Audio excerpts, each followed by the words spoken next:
Thank you. I'm very excited to doing this 20th of 2020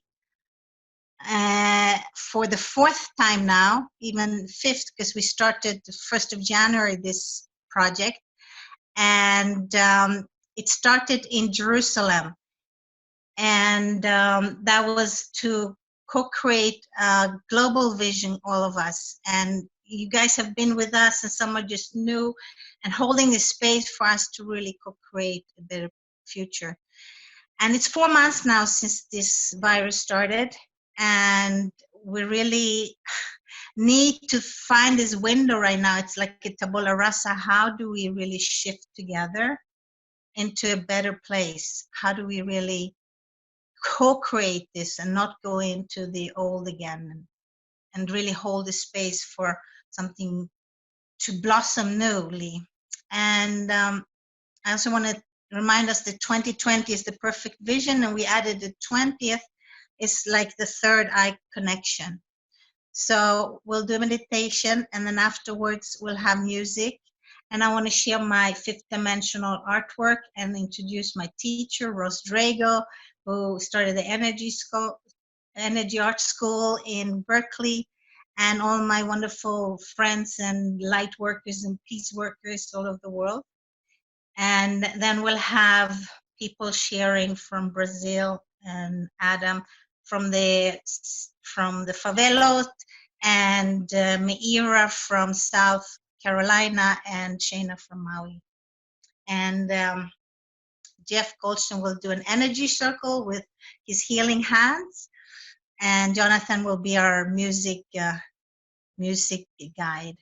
Okay, so everybody ready to have a little download of peace meditation right now? Does that feel right? You're in a good position for that? So let's just put I have the sun of the Swedish sunset behind me. I'm trying to look like an angel. That's why I position myself here. It's not really that wide, but it's because the phone is here. Okay, so try to sit in a straight position, and really enjoy this moment for yourself,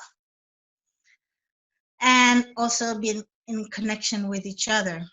And we were going to really start the point from Jerusalem, where we did the connection from all religions as well. So just to create a protection layer, we will imagine archangels around us. So let's invite Archangel Michael to our right. Archangel Michael to our right, which is about protection and love and kindness. And we'll invite Gabrielle to our left,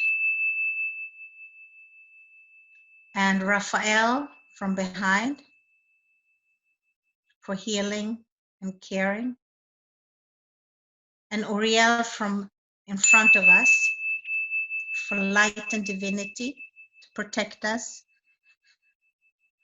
during these times,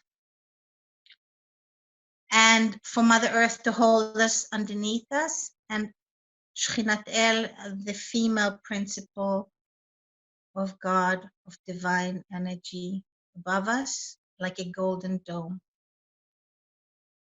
And imagine this light lovingly holding us, to really feel a connection to our own divinity, and for a healing of our own body and light,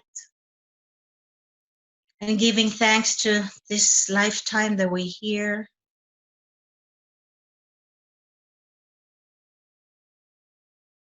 Breathing into our heart and stomach, landing into where we're sitting.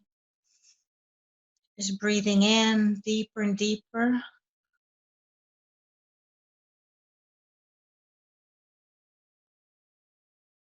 And then envisioning that a big, beautiful love light comes above us and just pours down like a waterfall of loving kindness, both outside of us and inside of us.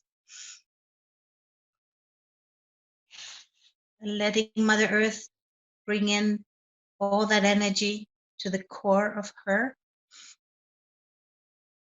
cleansing all what we don't need.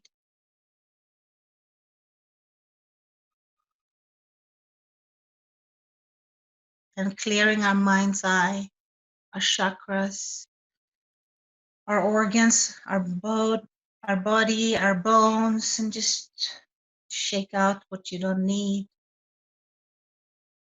Let Mother Earth take it in.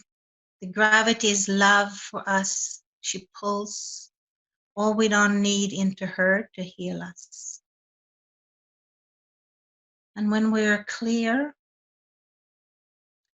we slowly letting Mother Earth seep in her kind mother love to us, our bodies, through our legs and body and organs into our heart. And as we're feeling our heart connection, we might want to put a hand.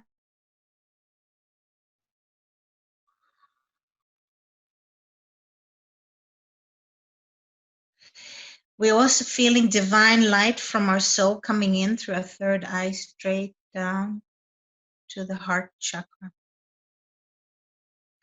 And where Mother Earth and Father Sky are meeting, our connection to Hashem, to divinity, to love, and our own Garden of Eden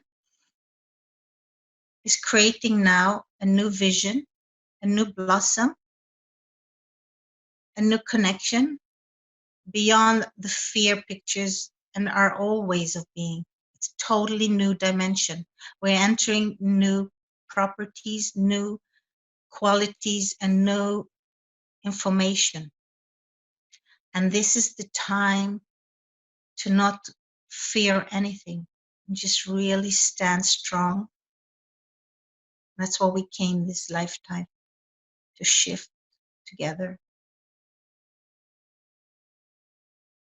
So let's imagine that we're now elevating ourselves through above our homes and connecting to each other globally.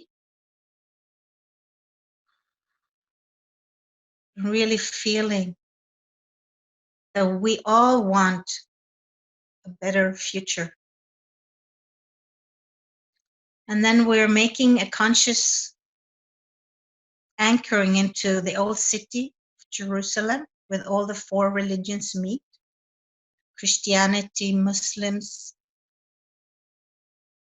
the Greek Orthodox, the Armenian quarter, the Jewish quarter, and all other faiths and ages and religions coming together. And we're sort of making a circle flying around the old city. And with the peace doves and all the blossoms in our hearts, we're flying around the world, connecting to all the people that really want and can create change. We're starting from the Middle East, flying above all the countries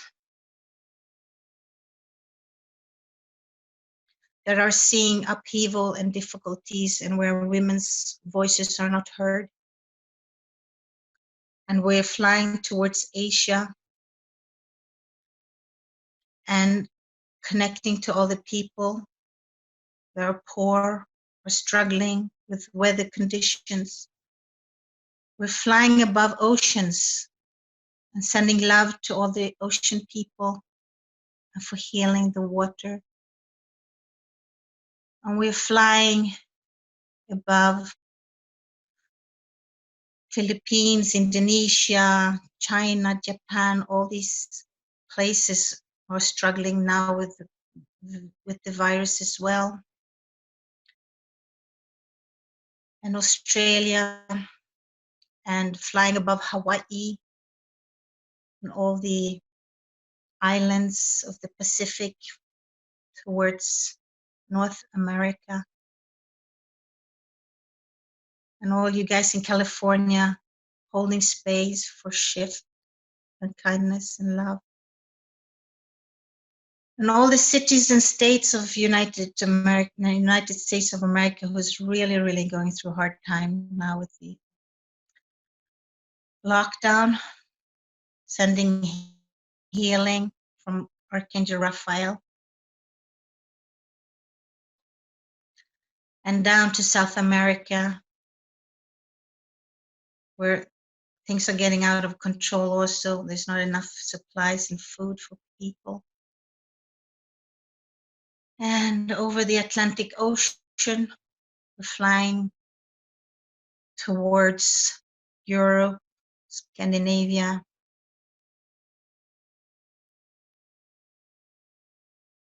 Africa,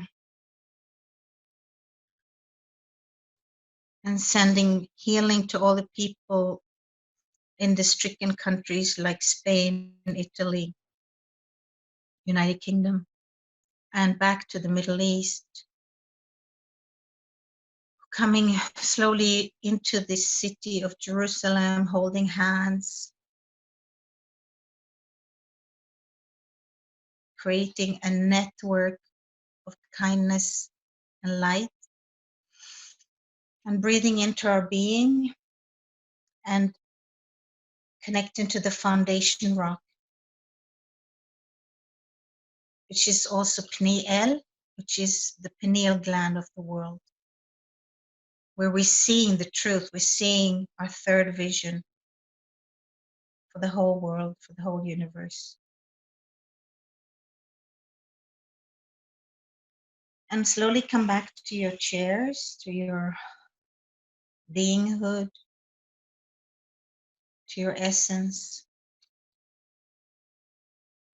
and feel what it is you want to, what we want to create, what is it that we have always dreamt to do, and we can manifest this now in 2020 and beyond. We have the power to do something that would be even more higher vibration than before. To hold that loving kindness thought to the group.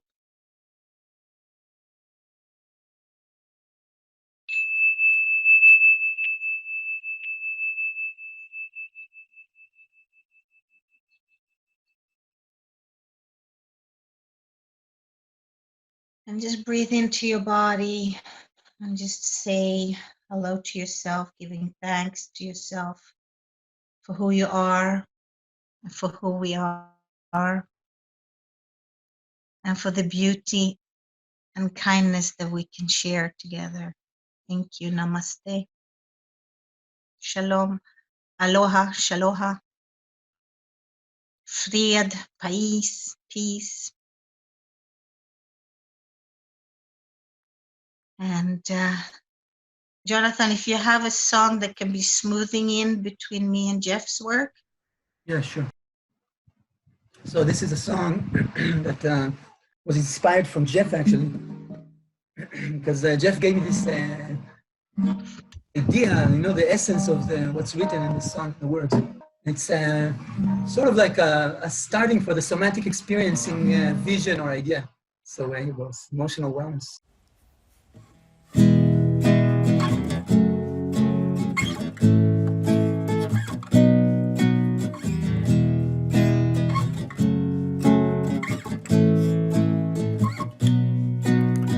We are learning how to use our tools to have a stable mind, to heal emotional pains, to be a loving being, to care, to dare, to share, to care, to dare, to share. May healthy, vibrant thoughts help us mind and body balance, and open to accept to such wonder we connect, untangle past confusion, releasing old illusion. Now, renewing field of light, here enters our new might. Untangled past confusion, releasing old illusion. Now, renewing field of light, here enters our new might.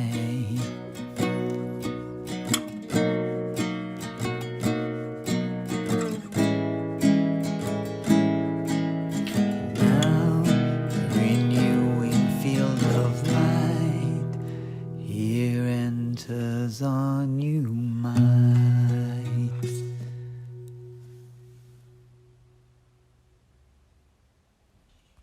Beautiful. Thank you. Wonderful. Thank you, Jonathan. It's the first time I heard it. It's one beautiful. Thank you. Really good. Yeah. We have to record it. It's just being recorded now, but yeah. Before we start, I want to encourage the other people that are online but don't have their screens on to come join us, because this exercise works better. So let's see, YY and Beth and June, Laura, come join us. Thank you. So what we're going to do now is we're going to create an energy circle together. We're going to allow the energy flowing through us kind of blend together and surround this blessed earth that we're on. So again, if your screen is blank, all the kind of connection we can. So first what we're going to do is connect to our hands, because we're going to use our hands, our eyes, and our hearts. But first let's connect to our hands and just follow after me and shake out your hands. Now place your hands very close together, almost touching. I call this the perceiving position. We're perceiving. So we're perceiving a vibration. And just notice that vibration. It can feel like pins and needles. It can feel like magnetic. It can feel heat. Just the presence of light. This is the light energy moving through your body, and we're feeling it between our hands. And I can see some of you are very good at this. Okay, so now you just round it into a ball. You just kind of like let that kind of nurse that ball, kind of feed it a bit. Right. So this is called an energy ball, and it's a very, very useful tool in our life. There's many things you can do with it. I've written a book on the energy ball. I could show it to you. And in it, you can learn all sorts of different things. But right now, what we're going to learn to do is first to kind of focus ourselves, and then we're going to create a circle together, energy circle together. You can also use the energy ball to relax, to go to sleep, to heal from different problems in your body, your mind, your emotions. But right now, wow, some people are really strong here. I can really feel it. So just kind of open yourself to the group, energy. And we're going to do that just by kind of opening our hands, kacha, like this. Yeah. So I don't know about you, but all of a sudden the vibration in my hands and my body just kind of like went up, you know. It's like a light bulb that's very dim, you know, and all of a sudden you turn the dimmer switch on. It feels like it's getting up to full blast. That's great, wonderful. So just notice your light coming out of your body.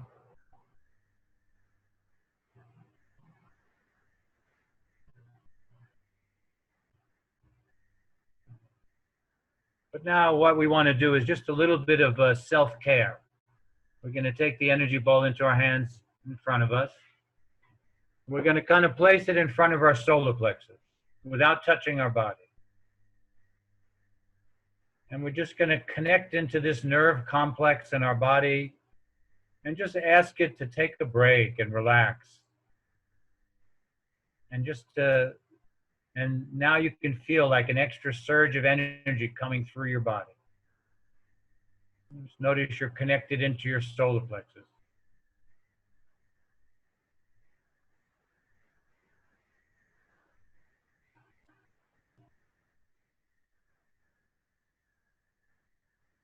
And like I said, some people in the group really just need to take that breath and just relax from all the illusionary stress.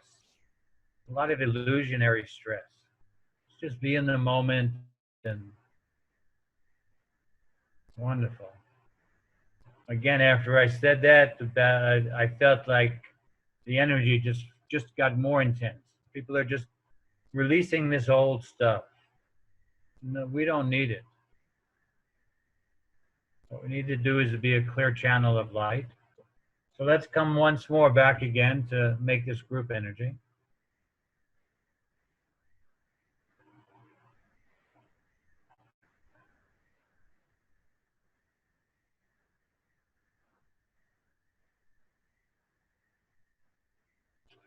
So the words that are coming to me are like forgiveness for the illusion and really welcoming in the pure new reality, the new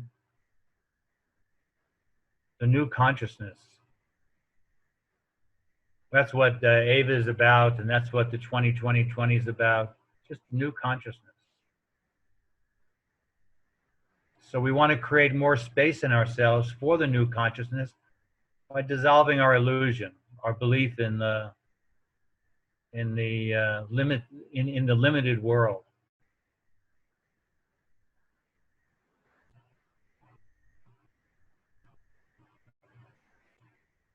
Very wonderful. So I'd just like to say a blessing of thankfulness to Creator for this moment in eternity. Thankful to each one who's here on the line and who's sending out their light to bless this world. We welcome in thy angels, Creator and guides. I sense many, many angels around with us. We welcome you into our bodies, minds, and hearts, into our families, our communities, into this planet. This planet may become angelic more and more, and humanity may remember their angelic nature. We forgive all the old. Thank you, Creator. Baruch Shem Kavod Malchuto Le'olam Va'ed. So now let's lift up this energy ball.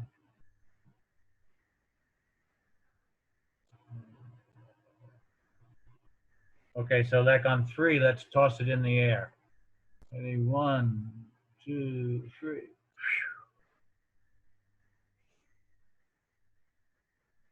So after we work with energy, we want to do a cleanse. Ava did it before, so we'll just do it again. It's a very beautiful cleanse. You open up your hands and you imagine a waterfall of light. If you've ever been under a waterfall, like a real waterfall, it's usually cold and it kind of clears and it has ions in it, and it just kind of cleans your whole aura gets really clean. So we want to imagine that, and then also it going through our body, kind of doing the same to the cells of our body. Also, we may have a pure vehicle to send out light on Earth.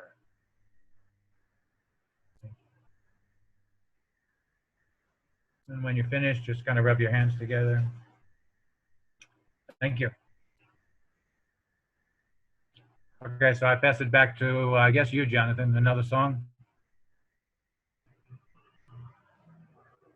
Just unmute myself and Eva. Did you want Eva to do something now also? Would be nice to do. Thank you, Jeff. He is our healer from Jerusalem Hill. He lives near the Jerusalem Forest near Yad Vashem Museum. Thank you very much. He's been with many peace gatherings with William McLean and Sulchan and many, many events. And now we have Jonathan Font Moxo, who's going to be our Sacred Singing Circle maestro. And if you could sing one or two songs, and then I'd like to do my own fifth dimensional work presentation. And then we have speakers. We have Adam from Brazil. Wonderful to see you. And China. Wonderful. And Meira. And then you'll have your friends sing with us too, right, Jonathan? Yeah. Or you have Esther and Anna and Leah. Esther and Anna, yeah, when they're just having a. They're gonna come later in, yeah. The women's gathering outside for now. They're gonna join us in. Okay. Yeah. They had a very strong women's gathering a few days ago together. So I think that they're sort of doing a, what do you call it, an encore of that meeting. Okay. Oh, Yeah. they can bring it in. Wonderful. So yeah, they're gonna come in a minute. I'm gonna play as we turn again. This is a song by Shlomo Karlibach. Oh, wonderful. Rabbi Shlomo Karlibach.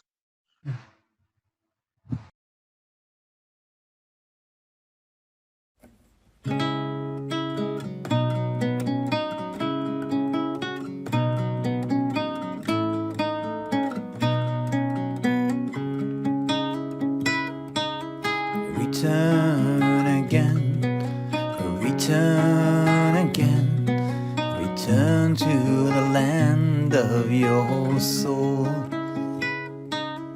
Return again, return again, return to the land of your soul. Return to who you are, return to what you are.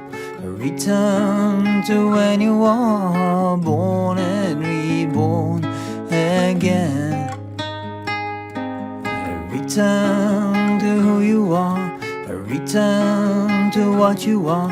Return to when you are born and reborn again. V'hasher kohanim le'avodatam לשירם ולזמרם והשר כהנים לעבודתם ולוויים לשירם ולזמרם והשר ישראל לי נביאיהם והשר כל יושבי תבל לי נביאיהם והשב ישראל לי נביאיהם והשב כל יושבי תבל לי נביאיהם. Return again, return again, return to the land of your soul. Return again, return again, return to the land of your soul.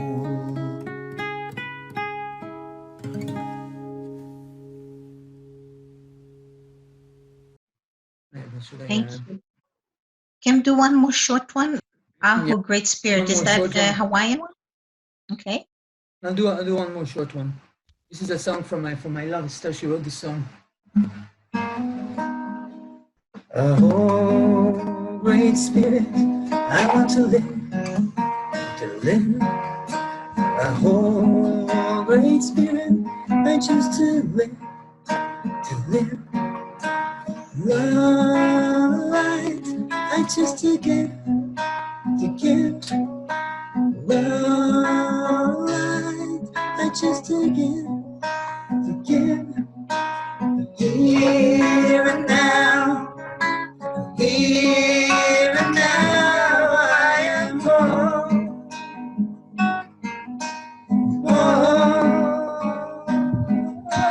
Here and now.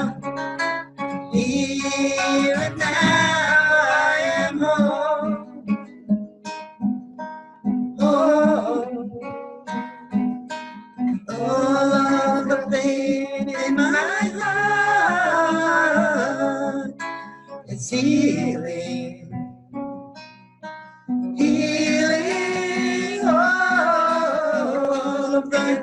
confusion in my mind is healing. The truth inside all of the pain in my heart is healing.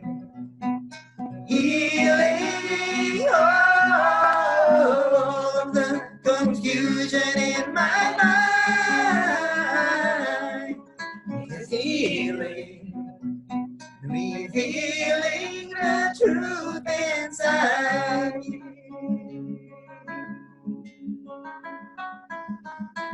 Oh, great spirit, I want to live, to live. Oh, great spirit, anxious to live, to live. Love, light, anxious to give. Love, light, anxious to give, to give. Here and now, here and now, I am whole.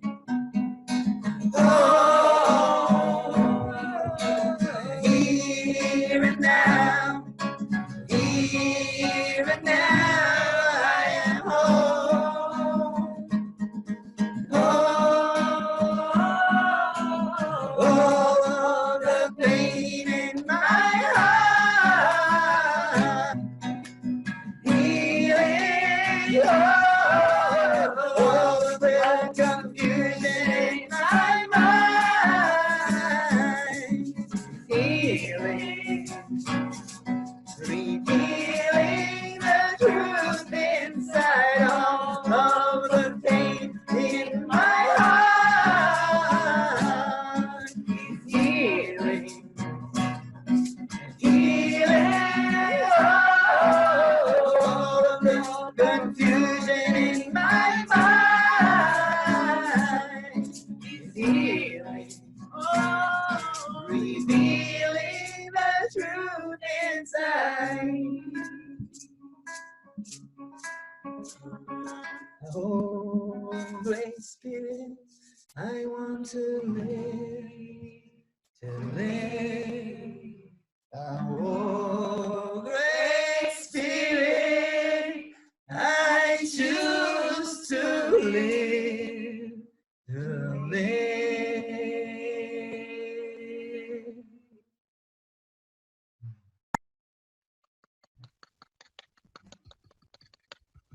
Amazing. Thank you so much. Beautiful, beautiful. So thank you, Jonathan, and all you wonderful women in Jerusalem. We'll come back to you with more singing. Oh my women. Yeah. Yeah, you're lucky guy. This is my birthday cry. You know? It's the same thing. You can see her now. Yeah, there's. She wrote the song that we just Wow. we just sang. Wow, it's a beautiful song. So Israel's just celebrating coming out of quarantine a week ago, so they're like thrilled being together.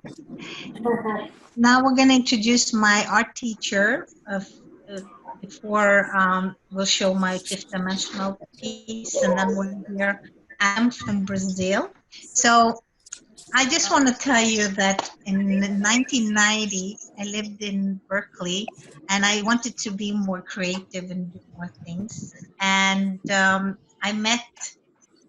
don't know how, I think I saw a flyer about an energy art school in Berkeley, and I called Ross Drago, is an Italian art teacher. Are you there? Yes, you're there. Ross Drago, and he said, inside this little studio unit and take a canvas and put a lot of gesso on it for hours, and then sit and look at the canvas and see what comes out. And I would like to introduce him, and if you want to share a little bit about what you do with your work, is amazing. And then we'll see there. Russ has to. I didn't hear any of that. Your voice actually turned to music, which was very nice. It sounded like a xylophone because nothing somehow it translated that. So I didn't really hear anything. So I'm not sure of what it clicked out. It's back now. Can anyone hear me, or is that no? I can hear you. Oh, okay. Uh-huh. I can hear you. I think we can all hear you, Ross. Oh, okay, fine. I don't know what was said before this, so I'm not sure of what I'm supposed to do. Can anyone give me a clue as to what should be happening now? Because it's cut out. Jonathan, thank you. Ross, I was introducing you very, very, very strongly Yes. that I wanted to learn oil painting, and I called you. I saw the sign of Energy Art School in Berkeley. I was young and adventurous, and you said, come to my studio. I said, I didn't know what I'm doing here. And you said, okay, just take a canvas and get a bucket of gesso and just make a big painting of the background, paint white, and feel like it's your creation, it's your background, it's the foundation to what you want to do. And then you told me to sit and look at the canvas for hours, not to do anything, just to look at the canvas. And because of what you inspired me to do and your guidance, from me outburst these fifth dimensional art pieces and oil paintings that I've been doing now for 20 years. Thank you. And I'm so happy to hear. It's very, very powerful for me to introduce you. So Ross Drago. Thank you very much. So just a word about me. What I am kind of dedicated to is defining everything in terms of two things: void as awareness, and energy as its medium of self-expression. And so that's what the way I try to teach painting. And Ava was, of course, the student who really understood things beyond me and carried that wonderfully for the rest of her life. So that's where all of her great paintings came from. So I'm a painter myself and a writer. If you're interested in seeing anything that I do, it's at rossdrago.com. And those are all my books on energy consciousness, novels, and nonfiction, and many of my paintings are there. And if you want, you can see what I do. I go to YouTube, and for example, my last talk on YouTube was a walk through awareness. And what I do is each week or so, I take one of my paintings and I talk about it from an energy conscious point of view. So that's I guess all I can say. I don't know if I can show you one of my paintings. I guess I don't know if that's taking too much time. You can tell me yes or no. Yeah, I would like to see one of your paintings if we can. Sure. Okay, let's just see if that will reverse. Oh, there it is. Yeah. Do it again. Oh, There. what? Did you see a painting? Yeah. We also Did see you the see a big painting behind you. No, oh, I see. Oh, there it is. Okay, good. I see it now. Okay, this painting is a revision of the Last Supper, and I take it from a spiritual point of view so that I could make visible the difference between an awakened being and basically a polarized or a person who's invested in their identity. And I'll just quickly explain that, and that will show you what all my ideas are about. This symbolizes, these are waves of identity. They symbolize desire, fear, desire, fear, desire, fear, desire, fear, fear, desire. Is that enough to make that the concept? And then our identities are these waves of desire and fear that we identify with. And where they're equal and opposite, they leave a dot. That means that they are canceled. There is neither desire nor fear there. And so all of the apostles have these very fascinating identities that they're all invested in, identified with, but it separates them from the whole rest of the universe. So these desires that these identities that we cling to are actually what separates us from being the rest of the universe. And in the case of the awakened person, here is fear and here is desire, and they're equal and opposite. And so they cancel and leave neither fear nor desire, but pure lucidity.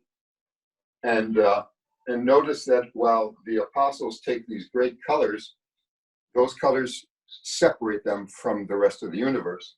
Whereas the awakened being has no colors because, in this case, he has no identity. So this painting tries to show people in a nutshell that the more you let go of your way of defining yourself, the less self-definition you have, the more you become inherit the entire universe as who and what you are. You become pure awareness. So that's what this painting is about. And then this fellow is about to walk a tightrope, and he has a gyroscope in his hand, and that stabilizes him. And the implication of that is that he is centered in himself. He becomes the center of the whole universe. That's this guy here. See him? So really, that's it in a nutshell. That says just about what my whole life is all about. So I'll leave it at that. I won't take any more of your time. That's amazing. No. Actually, I have a question on that, if you don't mind taking a question. Sure. Oh, I love it. Yeah. Okay, we were talking, and I have a small group that's studying the Sefer Yetzirah, and we were just talking about that exact thing yesterday. So it was so interesting that you brought that up, and of course not accidental. So I'm wondering where you have that balance of the fear and the desire. It's like the energy. Right. Could you speak a little more to that? Yeah, because it feels like the energy. That's a sacred symbol to me. I call it the sign of equilibrium, and basically, what was interesting, I had a bunch of heart attacks a while ago, many years ago, actually 30 years ago, and I was dead for about 5 minutes, and it was really the best time of my life, being dead, and it was fantastic. And one of the things they gave me was my spiritual name, and it was that sign of equilibrium in a beautiful salmon pink and a salmon orange, and but it was sacred to me even before that. But for some reason, I'm fixated on the whole concept of equilibrium and that sign in particular.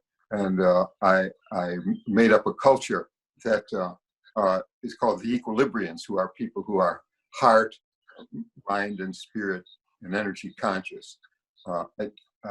So anyway, that sign is very powerful because how you get there is it's very simple to become that. You say, I desire everything. I fear everything. And you're done, you see? Because we spend all of our time saying, I'm not afraid of that, or I am afraid of that, or oh my God, what if that should happen? Or I would love to have that, or someday see, we're riding these waves, we're surfing waves constantly of desire and fear. And with the awakened figure, all he did, I believe, to get there was to just stop all that choosing what you desire, what you fear, because all these waves of self-definition come from our childhood and even past lives, where somebody caused you to see yourself through their eyes. In other words, you're drinking milk and you're an infant practically, and the glass falls out and it spills all over the place, and you think that's wonderful. You're seeing it from your own point of view. You've never seen from anything else before. You do that once or twice, all of a sudden a mother or a father or whoever is angry at you and says, you did that on purpose. You are, deliberately trying to make me mad. And suddenly you see yourself from an external point of view. And that creates a wave of fear and desire, because you can't get one polarity without the other. And so for the rest of your life, you're proving that you don't do bad things deliberately, or you fear that you have done that. And those waves fill us with these waves of identity. So this is a way to cleanse ourselves from the polarity, and that is to just end all of those by putting all your fear and all your desire in one place at the same time and allowing them to cancel one another. That's all. Wow. I hope that Thank you that's a so little much. light on That was wonderful. That's great. I'll take that with me. Oh, good. Thanks. Thank you, Ross. Fantastic. Well, maybe we can hear more from Thank you you. afterwards, after Yeah. other people have spoken. If you don't mind, we'd love to hear more of your wisdom. So stay on. So now we're going to show my little artwork, and Jonathan has been diligently putting. Great. Yes. So I would like to hear your feedback afterwards. And it's the first time we're doing some technologically twist on my artwork, and it's a bit new for me. But I've been doing happenings with these projections of oil paintings for many years, and people invited to come in white and dancing in front of it. Now it's going to be a video with music that Jonathan put together.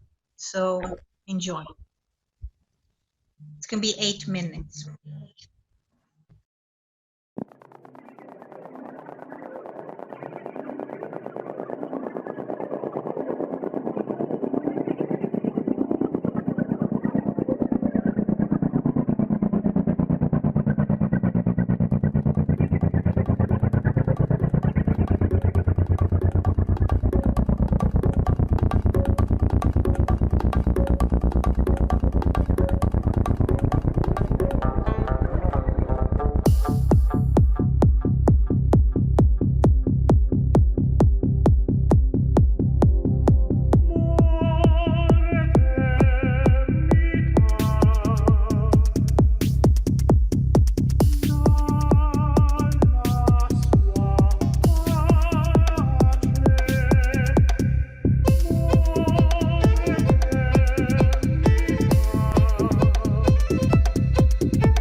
Wow, Ava, I've never really seen much of your paintings, and that was so fantastic.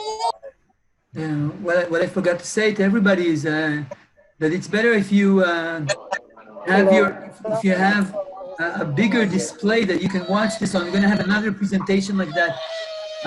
When is this heat wave? You guys are welcome to put it on the biggest screen you're able to, and put it on a good sound system, and then you can enjoy it more.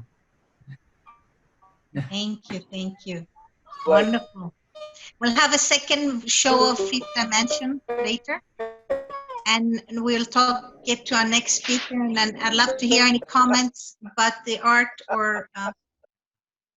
Yes, I love the cosmic scale that you work on.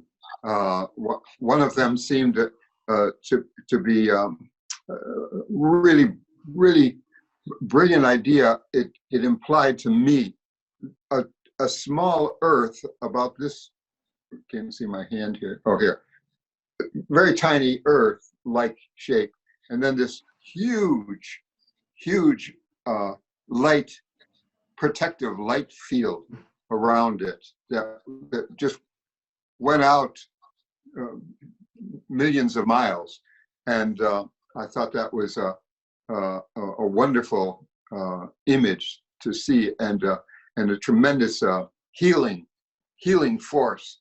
And I also loved about them that they were at that great moment between emptiness and energy, where you could see things just at the balance point, where they were so solid and at the same time just pure energy. You know, they were just right at that balance point where they could come in and out of existence in a sense. And it's definitely other dimensional, fifth dimensional, as you say. You know, that was really clear from seeing them consecutively like this too.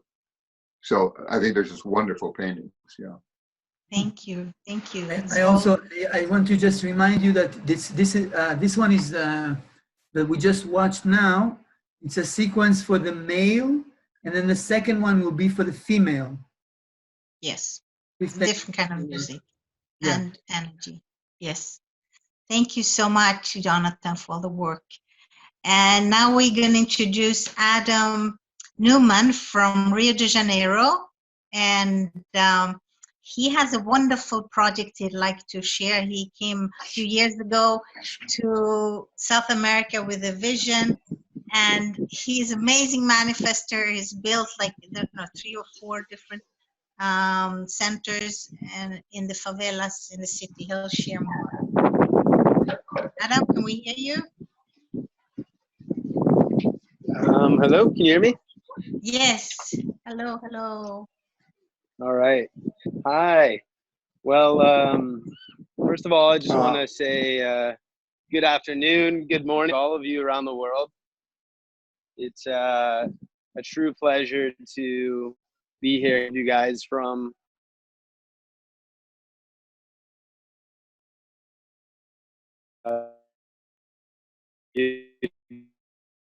Janeiro circle beings and share a little bit about what the fireworks just went off in the background in the favela, so I guess that's a good sign of energy. Can you guys hear me okay? Hello? It's a little bit windy behind you. Okay. Can you guys hear me now? We hear the fireworks.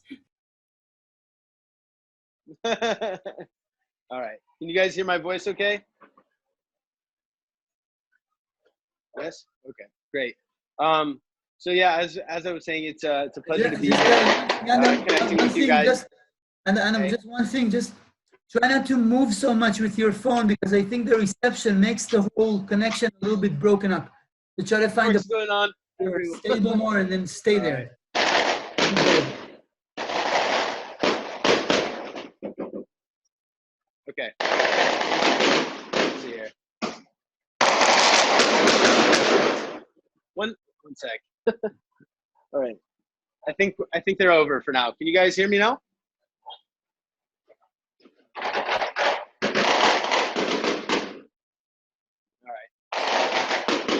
So when the fireworks go off in the favela, I guess I'll just explain that to you guys, so you guys can get a little bit of my perspective on things. Right now, from where I'm standing, I can see people standing in like 7 different locations around the slum, around the favela, shooting off fireworks in different directions. There's 3 different reasons that happens usually. One is because either the police coming into the favela, drug traffickers are signaling to the other drug traffickers that the police are coming into the favela. In this case, considering it's going on in so many different places around the favela, Generally, it's usually in some kind of like celebration of someone's life, somebody that passed away in the community. 2 days ago, we had a police operation here in the community where the police invaded the favela, and there was about an hour of shooting with local drug traffickers, and one young man was killed. So I'm guessing that this fireworks that are going is for that reason. But anyways, to bring it back a little bit to, this wasn't planned, I promise. Try to bring this back to the connection here with you guys. First of all, I want to say it's been really powerful just listening to all of you guys, your art, your music, your culture, and your energy. I can feel the energy very, very strong here with you guys, just being here connected on my phone and sharing. And I'll try not to take too much time here. And I think what I'm here to talk about is a little bit different. Than maybe what some of the other people are talking about, but the connection is the same. So as Eva mentioned, I'm originally from the United States. I'm from Colorado. My parents live there in Sfat, in Israel. And I've been living here in Brazil for the last 8 years, 5 years living here in the favelas of Rio de Janeiro. And we have been building a social impact organization called Favela Inc. that's focused on providing entrepreneurs and leaders and positive-oriented solution builders, nonprofits in the favela with the access to the knowledge and the resources and the physical spaces and the mentorship and the financial support that they need in order to be at the forefront of the creation of solutions now and for the future in their community. And it's really built on this belief that independent of where people are or where they come from, we all deserve to have equal access to the same quality of resources. And that anybody, of where they are or the amount of education they have, has the fundamental ability to transform their reality and to transform the world. And so that's why I'm here in the favelas. I've discovered people that are creative and resilient and courageous by nature. And they are part of a system that is where institutional racism has been the standard for over 500 years and has placed traditionally black-skinned people in positions where they are born into a challenging existence. And so we have a physical space here in the community that we call our hub of innovation, where we have different workshops and classes, and we have incubation programs where we support these different young change makers through these different structures and processes over the course of the year and help them become self-sustainable and use their own skills to create solutions for their own community and then try to scale that outwards from the favela. So that's what we're doing. And at this time, when COVID-19 hit the community about a couple months ago, we found ourselves in a really unique position where we have access to technology and an international network of people who are living in abundance all over the world. And we can leverage that knowledge and that money and that information to the community in this really challenging time and take advantage of this giant portal that is open to all of us that, you know, some of you were talking about, you know. And I recently had an ayahuasca journey here in Brazil about 2 months ago when the COVID-19 pandemic started. And it was shown very clearly to me that there's essentially two giant portals that are open right now in the universe. One is essentially a black hole that's open for us to throw everything away that we don't want anymore.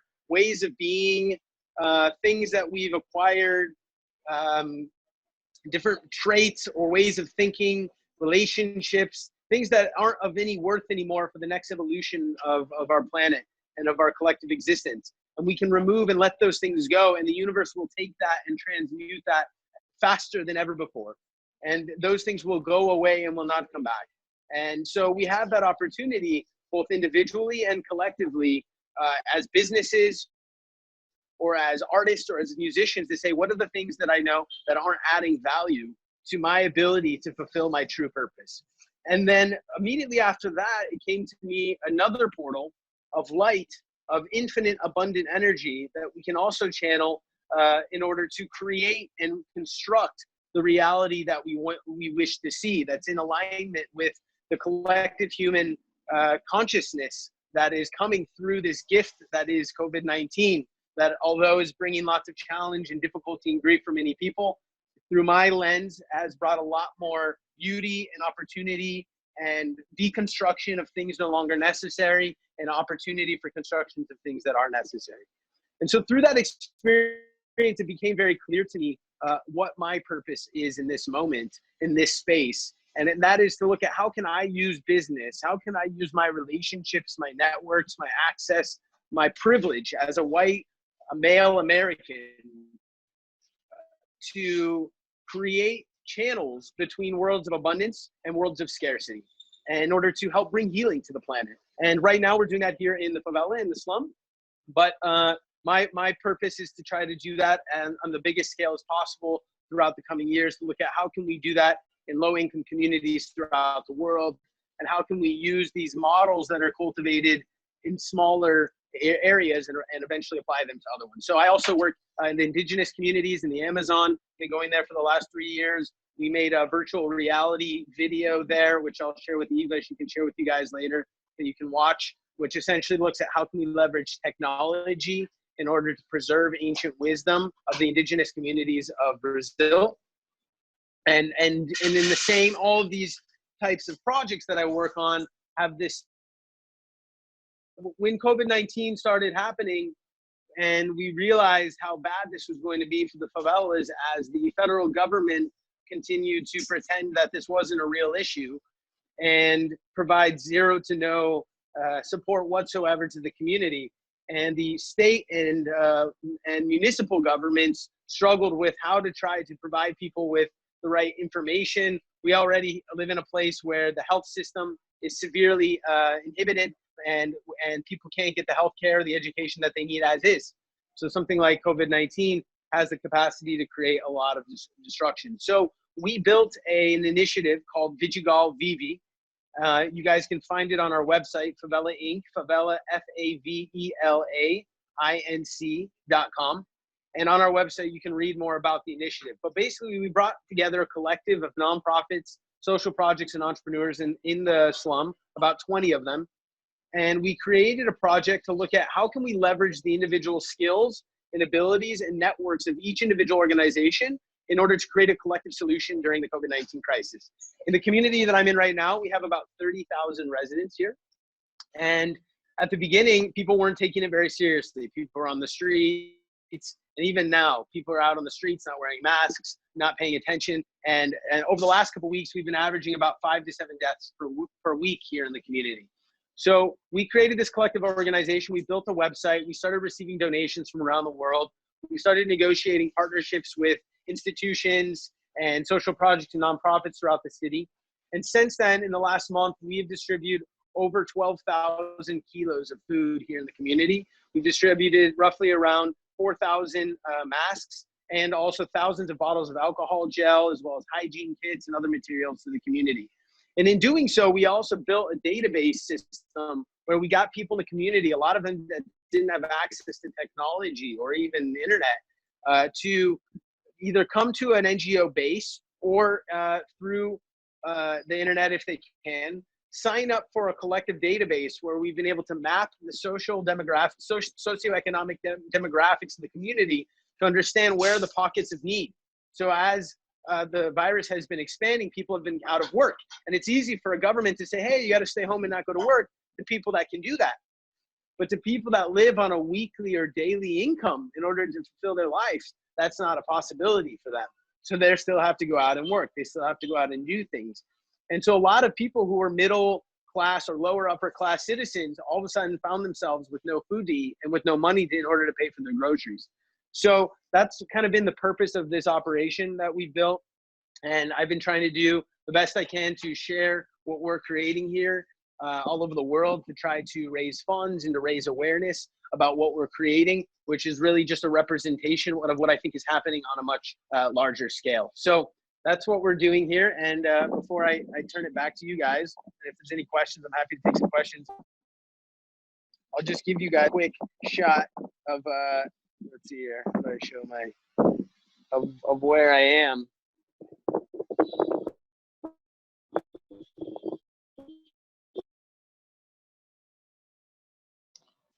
Wow. So, welcome Wow. to the favela, and thank you guys for listening in on our story. Hi, Adam. This is Ray. We met in Spot some years ago. I think it was at your mother's birthday party. And I'm smiling because they Hi, just Ray. left here. And I had no idea that you would be highlighted. Baruch Hashem. I've heard a lot about what you're doing, and it's nice to hear it from your mouth. So thank you. Thank you. Thank you, Adam.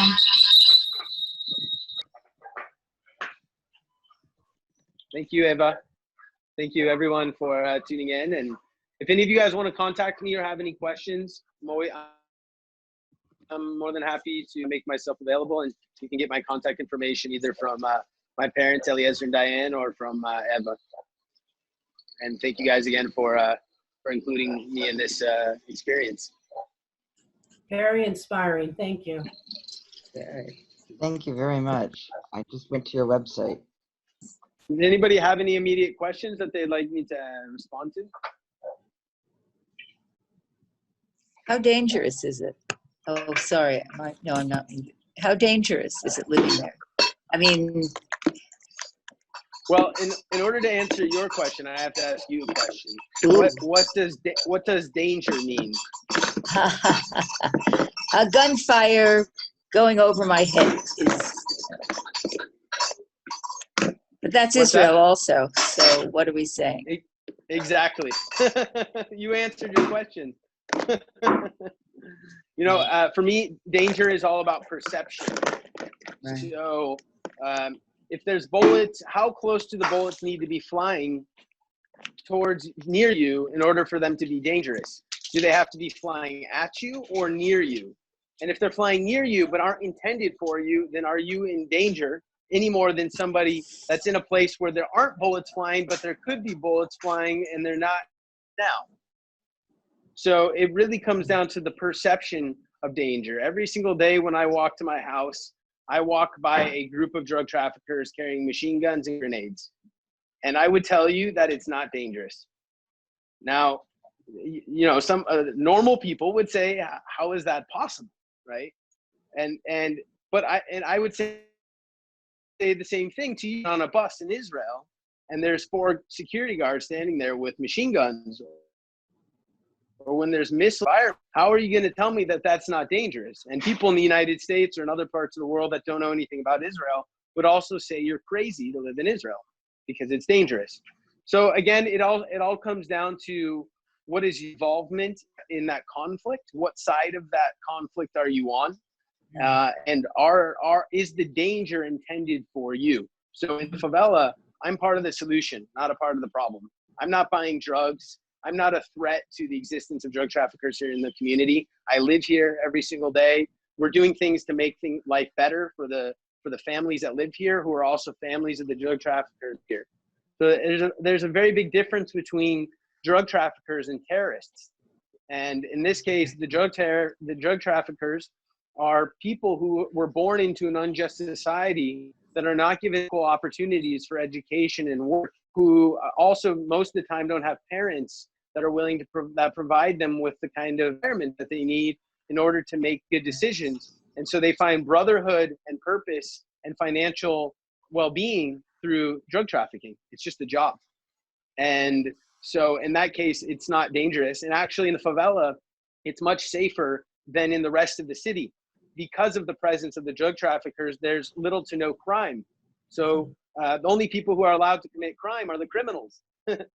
And anybody else, if they steal something or do something wrong, they're severely punished. Where in the other parts of the city, the police don't do that. So it's much more easier to get robbed or have something bad happen to you.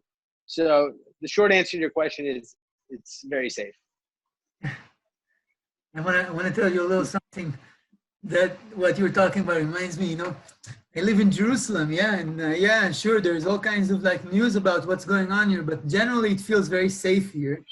But just about 2 weeks after we started with all the quarantine of the corona and everything, Then at 2 in the morning, me and my partner, we were sitting, like, you know, having a drink, just relaxing. And all of a sudden we hear like 3 thuds, like strong thuds. You like, and I look out the window and I see this car smashed against another car, drove it to the side, smashed against a fence, broke the fence, and fell into the neighbors, like across the street, the neighbor's lawn, like literally like his lawn. He's like the outside of his front door, you know, and it fell like upside down there, you know. So it's kind of puts things in perspective, you know, like if something needs to happen to you, it's gonna happen to you. Doesn't matter where you are, what you're doing, you know. There's no real place, you know. The place where most people die, it's in their own bathtub or bathroom or something, you know. It's the most common place for people to die, you know. So, that's where it's just, yeah, we're about living, not about dying. It's good. I'm with you. Exactly. Yeah. Thanks for the share. Wonderful. Yeah, thank you.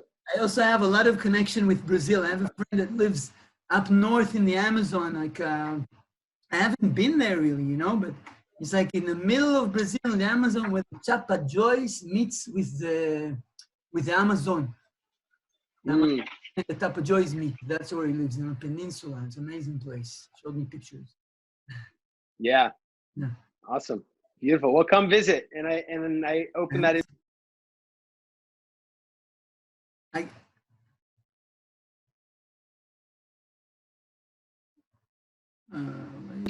Okay. Yeah. I said that's great, and I open invitation to all of you as well. That if you ever want to come to South America and connect with the indigenous people or the plant medicines here, or of all the amazing spirituality that we have in this country, which is so diverse and so rich, you have a friend here waiting to show you the way.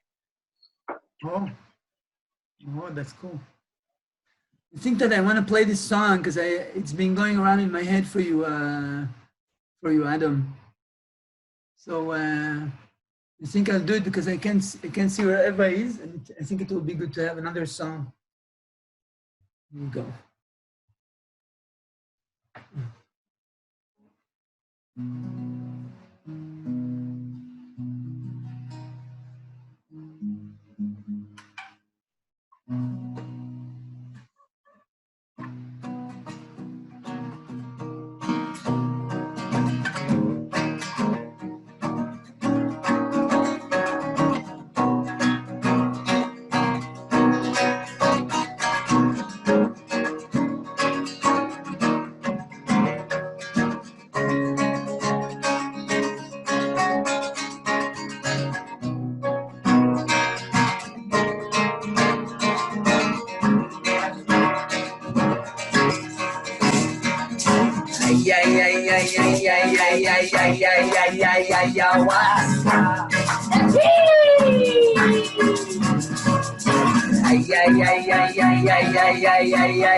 Time to be me, yeah, it's time to be free. I and I's the key now, here's what I see. It's time to be me, it is time to be free. I and I's the key now, here's what I see. We are harboring reality into our being, celebrating, dancing, playing, singing our dreams.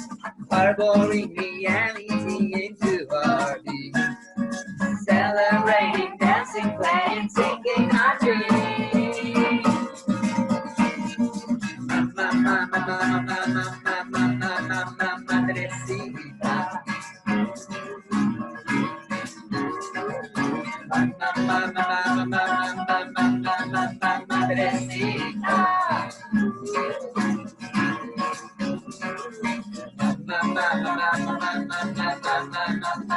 Madrecita.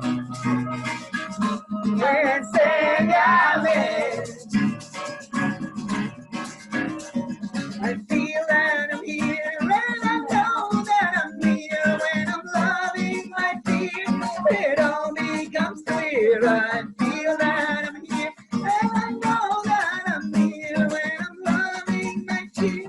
It all becomes clean. We are harboring reality into our being, celebrating, dancing, playing, singing our dreams. Harboring reality into our being, celebrating, dancing, playing, singing our dreams.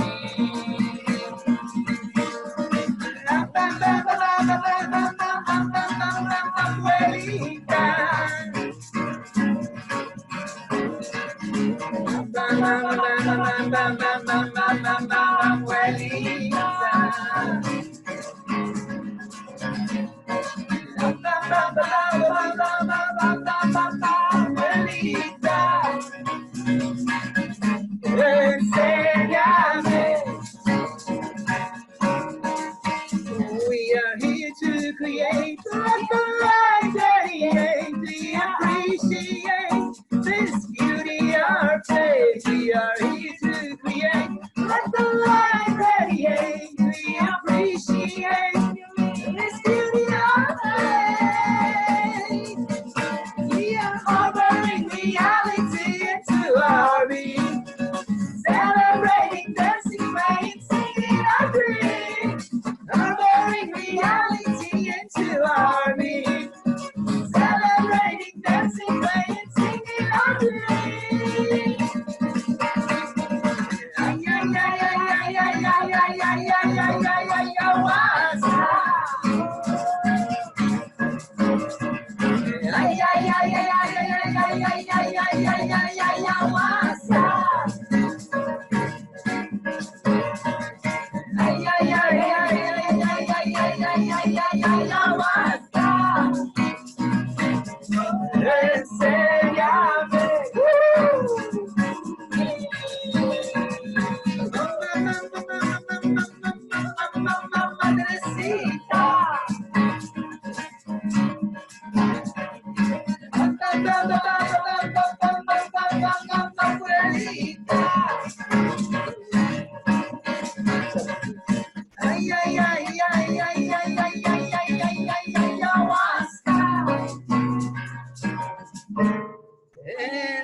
This is especially for you. Beautiful. Thank you for sharing. That was lovely. Thank you.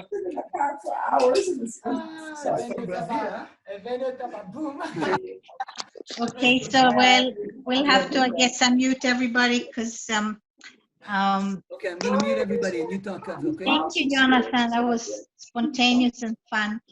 Yeah.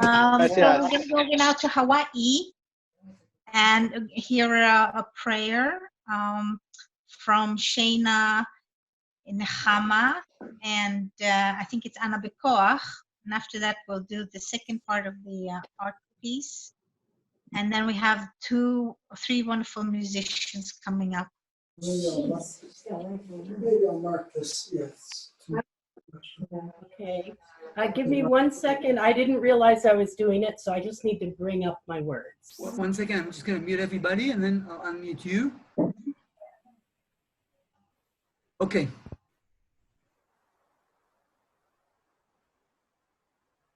I just needed a second to bring my words up, but I've almost got them up here. So I would like to do this beautiful, beautiful prayer called Ana Bakoach. It's a mystical meditation, and it's attributed to Rabbi Nahumya ben Hakana of the 2nd century. It contains the 7 names of God: Awesome One, Mighty One, Tremendous One, Holy One, One and Only, Exalted One, and Knower of Secrets, which are said to correspond to the 7 voices of God, the Kol Adonai. And it's sung or recited in many traditional communities. It's considered a very strong Kabbalistic prayer. And I think that I will preface it with a word that the sentence that we Jews, when we're in the synagogue, before we do the standing prayer, our main prayer, we ask Hashem, the divine, to open up our lips and our mouths. And I think that's a good way to start. So if everyone will kind of make a little meditation out of this. So if everyone wants to just find their center place, maybe follow a little of the directions I think it was Jeff gave us earlier. And then I will begin, but we'll start with just a moment of silence.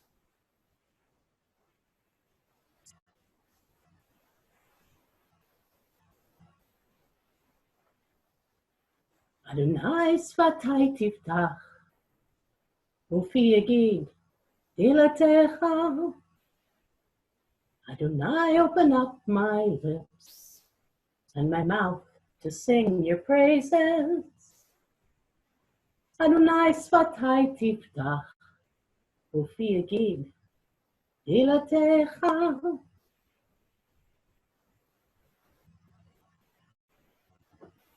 Ana b'chor gulat yimnecha, katir tzura. Hai hai hai hai hai hai hai. Bel reinatemcha sagveinu, sarenu nura. Hai hai hai hai hai hai hai.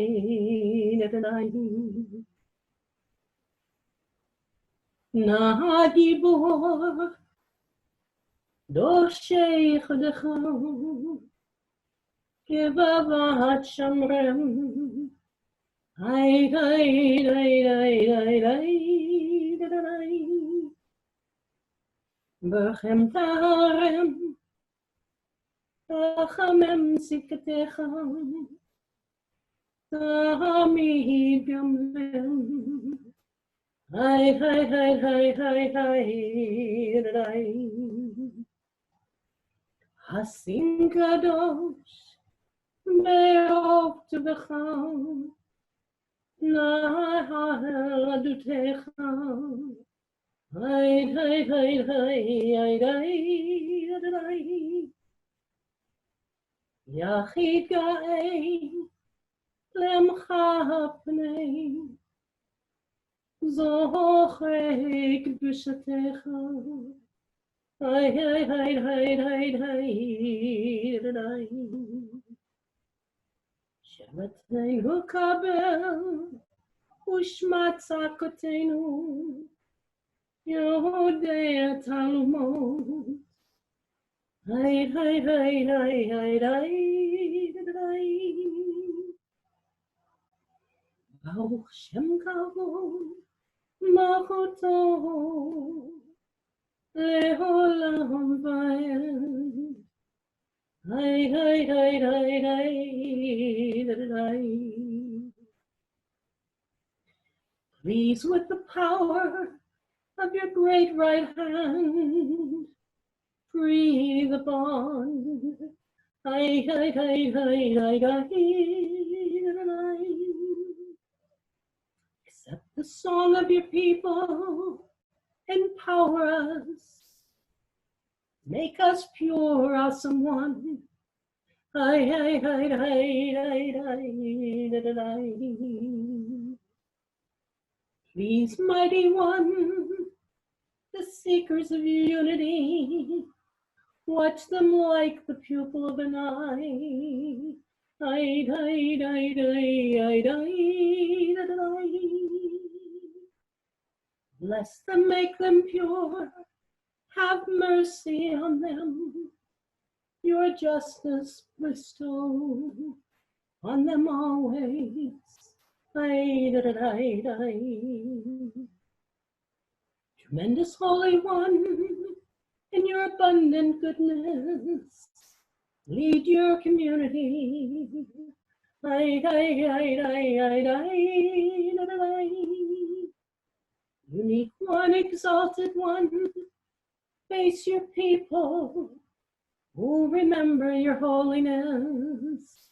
Ai, ai, ai, ai, ai, ai. Accept our prayer hear our cry, knower of secrets.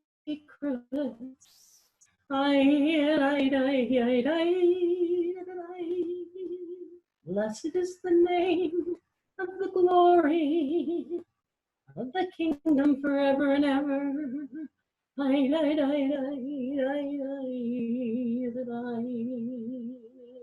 Please join in me without words.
Leolam vaed,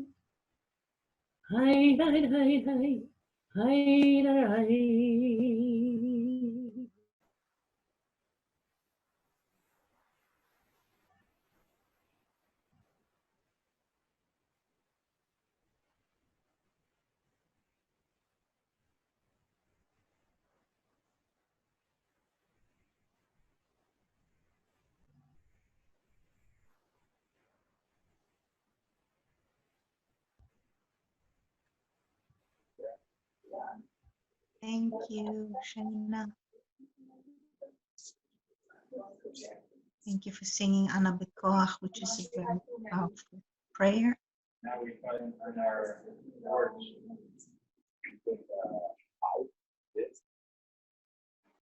Thank you very much for bringing that from the other side of the world. And I'd like to. All right, so one over here. You lay down. And yeah. thank you very much, and I appreciate it. It's a very, very strong Kabbalistic prayer. We need to hear it every day or say it every day. On both sides. Thank you. I've actually never added the English before. It just kind of came to me since we have a lot of non-Hebrew speakers here. Okay. So that was kind of fun. Thank you. Keep praying, keep being strong, and holding the space on the other side of the globe, which is so enveloped with water and so far away to reach. But it's a very important place, the Hawaii Islands. So thank you for the peace column there. And we shall continue to my fifth dimensional other piece. Thank you, Jeff. I just left, and thank you, Shana, again. So we will do now the female part of the fifth dimension, and then I'd love to hear Ross's feedback after that. And then we have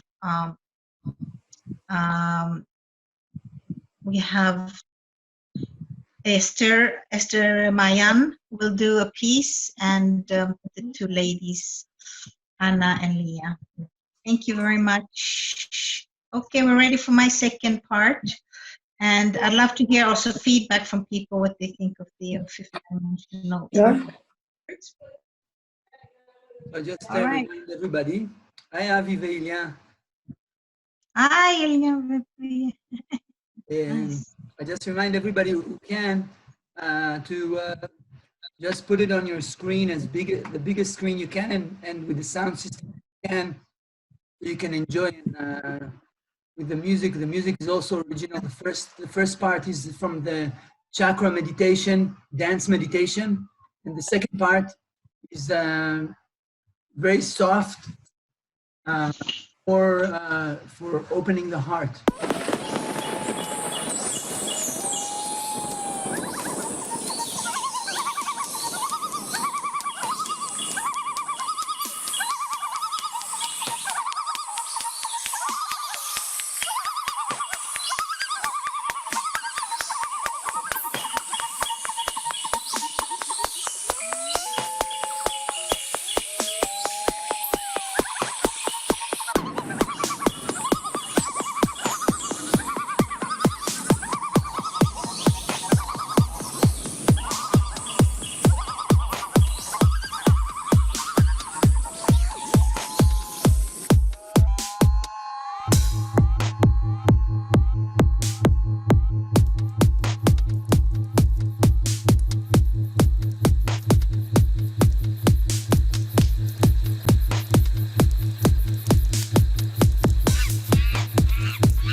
Yeah, that was.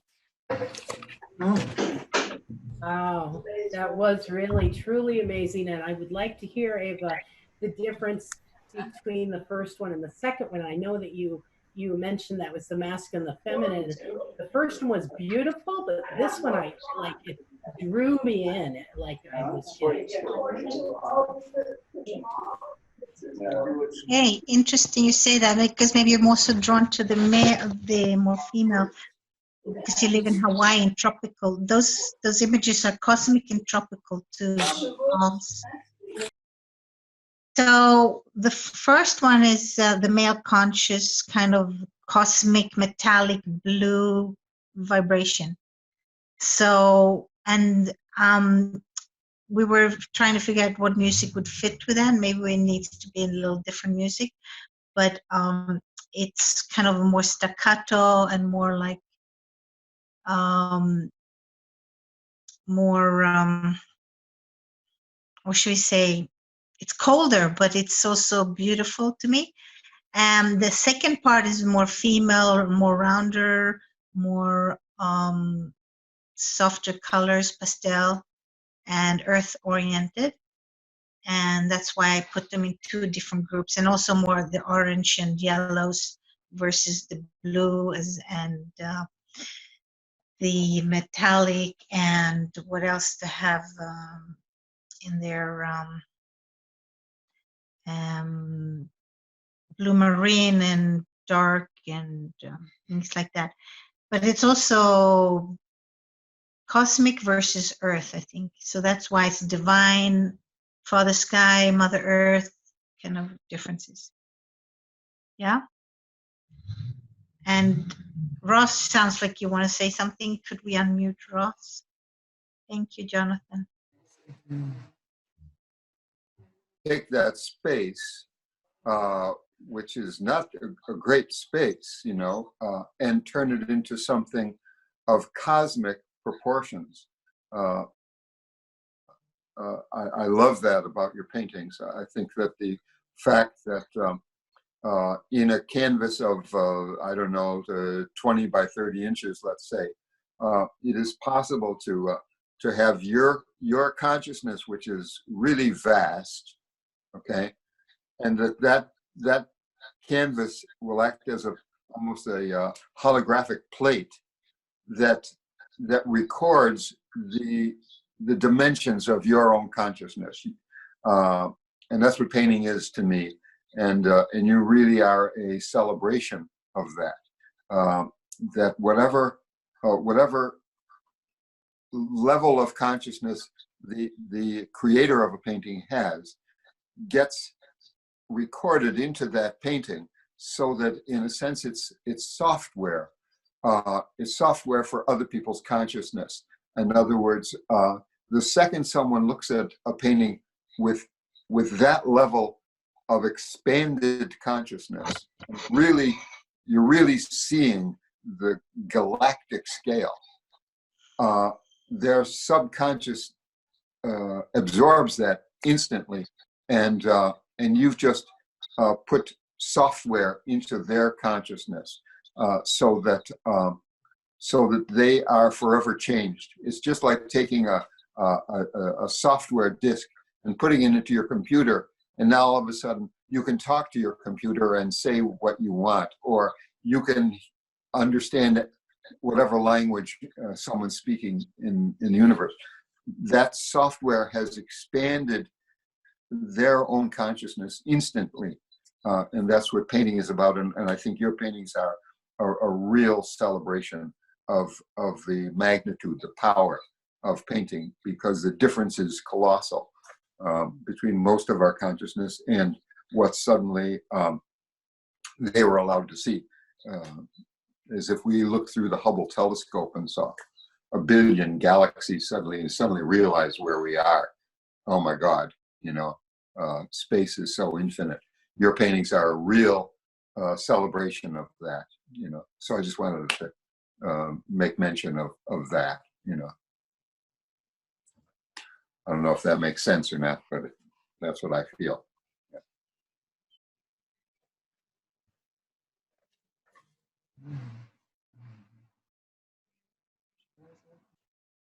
Is anyone there?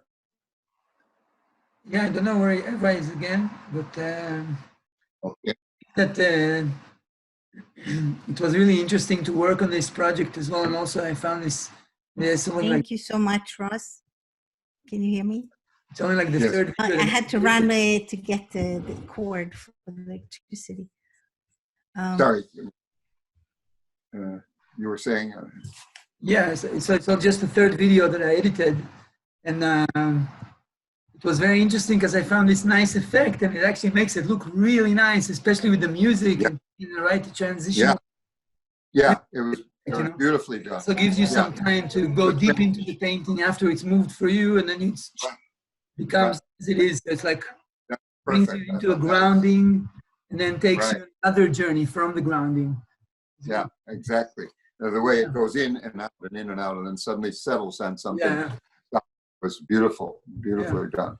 I really appreciated that with each painting, where it made you really see it, and the fact that it went to blackness before it came on again was really, really great. It kind of cleaned out and then recreated it.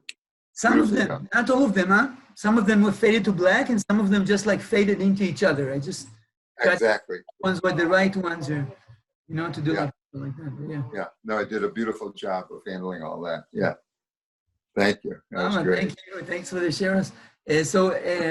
Estelle and Leah, maybe you want to share something, prayer from the Lakota? What do you want to share? Okay, are you going to complete the circle, or you want more people to share before you're singing, or you want to sing and then sharing? You're asking me something? I can't quite understand what the question is. Oh, I was asking if people wanted to share more, or we just go back to singing and complete the Zoom. But Ross, thank you so much for. Oh, sure. Yeah. I'm ready to go to the singing, but that's just my vote on that. Okay, singing, fine. Anybody else want to share anything before Jonathan goes to? Oh, Kat looks like it.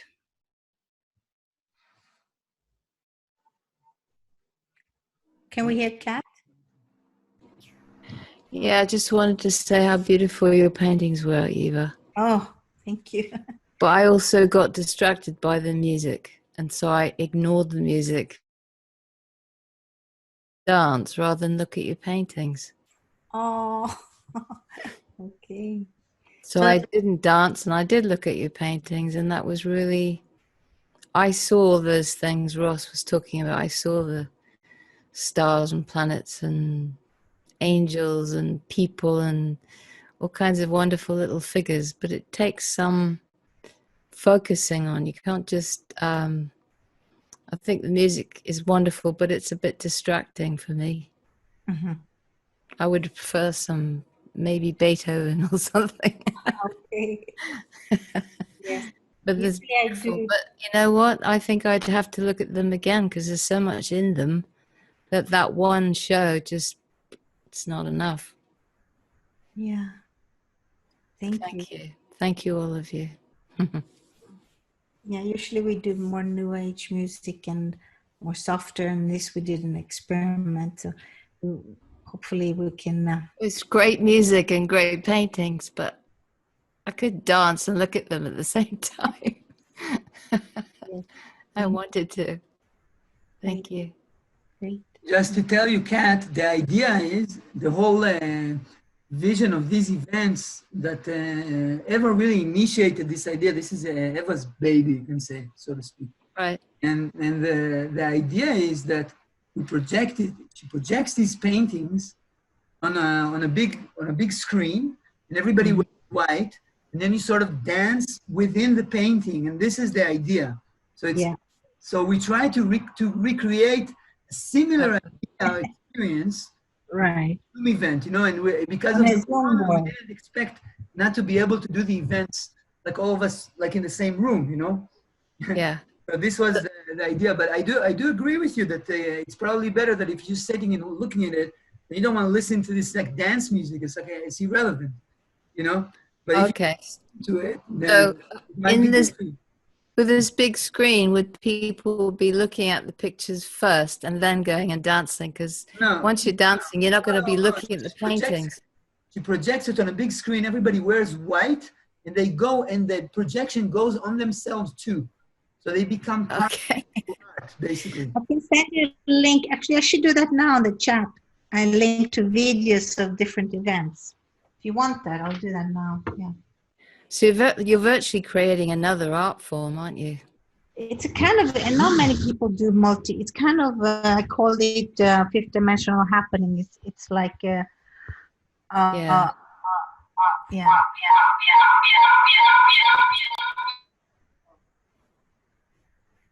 I think you got a parrot there. Okay. So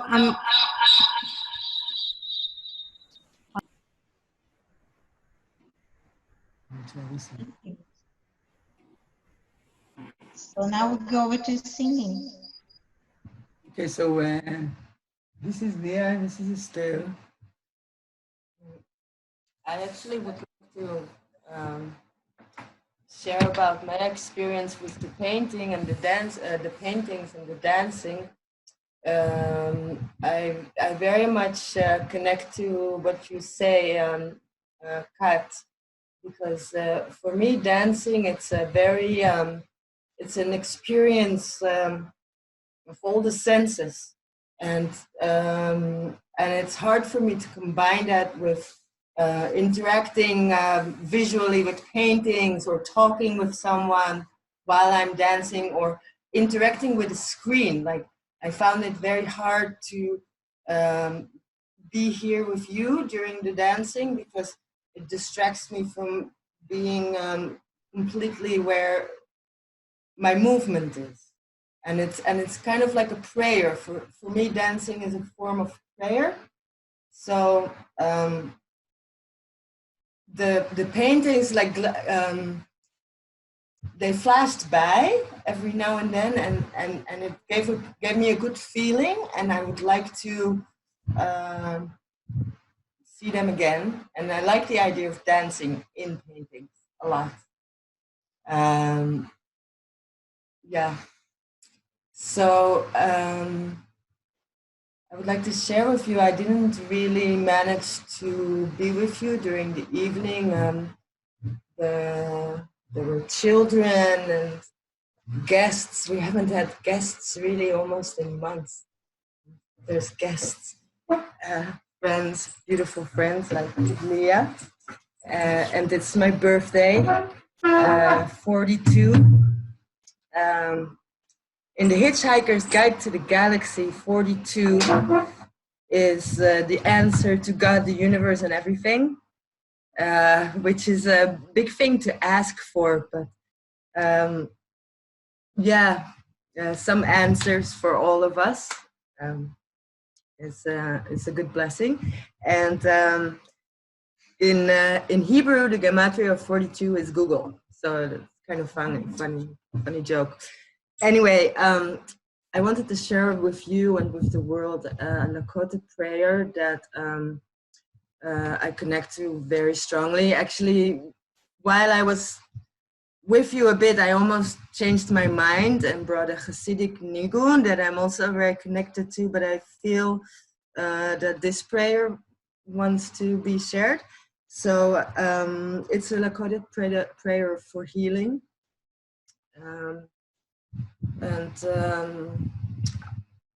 I would like to share it with you and with the world and send a blessing for healing of the heart, of the body, of the mind, of our societies, of Mother Nature, of our institutions, and the way that we walk in this world. And bless us all to remember the simple truth of what is really important, and connect, be able to connect with ourselves, with each other, with spirit, the earth. So it's getting late, so bless you all. Wani wachielo ate umakiayo. Wani wachielo ate umakiayo. Wani wachielo ate umakiayo. Eyana hineyo ate anichikun. Eyana hineyo wakantanka pache malayo. Oche malayo, oche malayo, oche malayo, wani wachielo, ena ineyo. With your name, with your name, with your name, with your name, with your name, with your name, with your name, with your name. Chune changkung ki wani wari watiyaro ena ene oe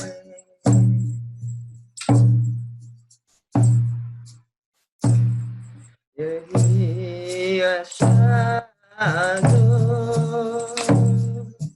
shatalachami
Wow. Okay, that's it.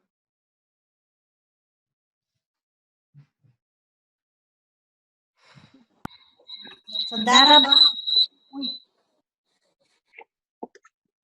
Can I sing to you in Swedish happy birthday? Can I sing to you in happy birthday songs in Swedish? Yes. Sure. But I need you to help me at the end, everybody. I have to do hooray 4 times at the end, okay? Okay. So, ja må hon leva, ja må hon leva ut i 100 år. Ja visst ska hon leva, ja visst ska hon leva, ja visst ska hon leva i 120 år. Hurra! Hurra! Hurra! Hurra! Let's do it in Hebrew now. That's great, Eva. We sing that in Dutch in Holland. The But in the same end, we add like a little Dutch spice to it. So we sing Hyper de Piep, hoera! Hyper de Piep, hoera! לא סתם רוצה, היא זקוקה לאורחים, אי אפשר לשבת אותה לבד So שבתות. do it in Dutch, can you? שבוע הבא זה שבועות, שזה חמישי בערב, כל שישי, שישי, שבת, מספיק, הרעיון הכי טוב.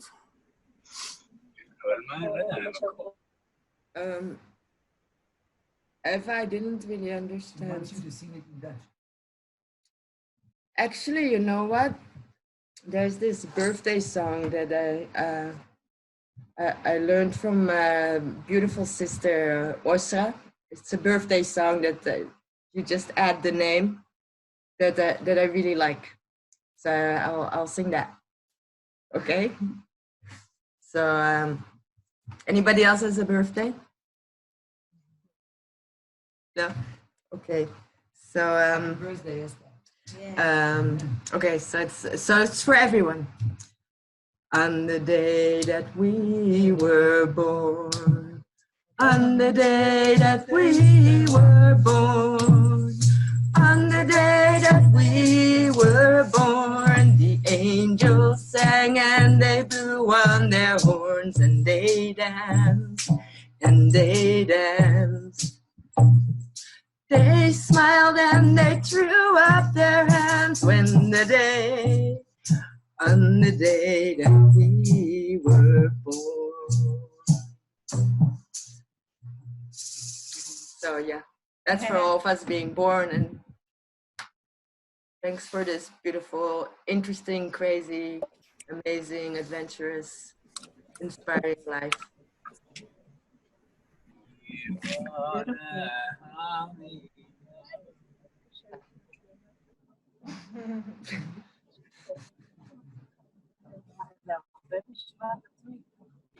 Anything else you like to share? I don't know if anyone is saying something. Again, you're very like background or something, but anyone is trying to everybody. I think it's when you unmute people, some people don't know they are muted, so you hear them.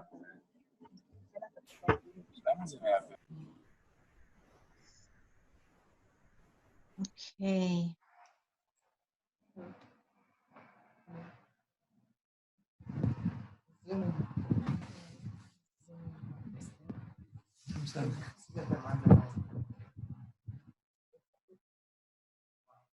Anybody else wants to share or wants Jonathan and Esther and the girls to sing the particular song? They know a lot of different languages.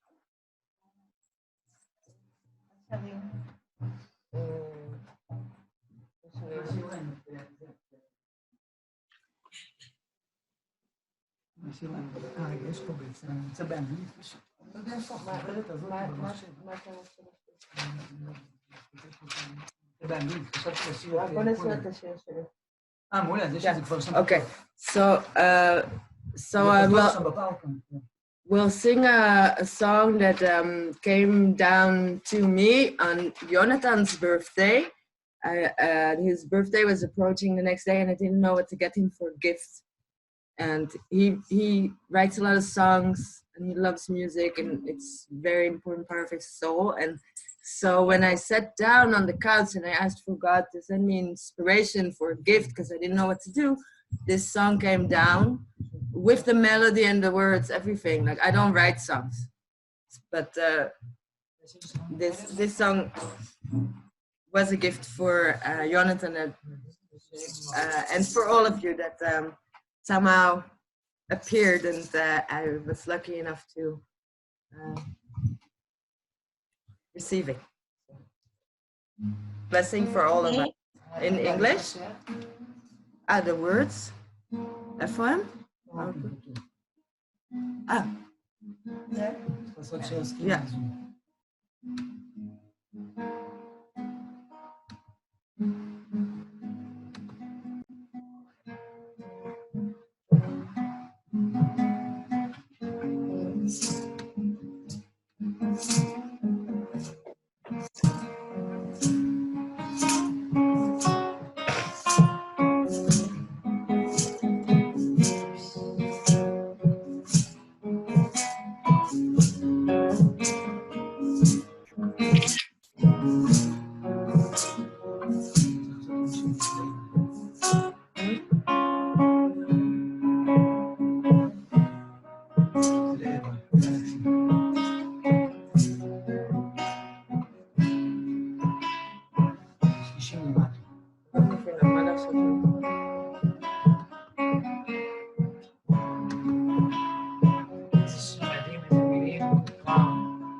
May our hearts be open, our intentions be true.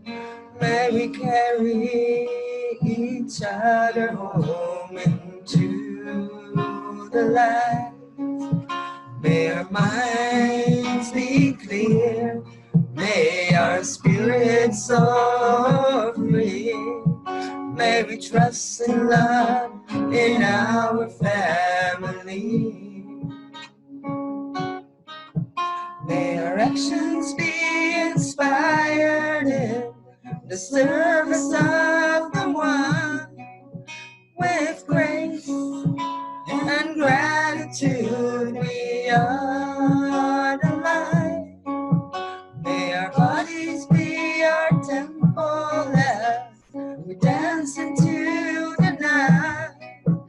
May truth and love forever be our guide. May truth and love forever be our guide. May truth and love forever be our guide.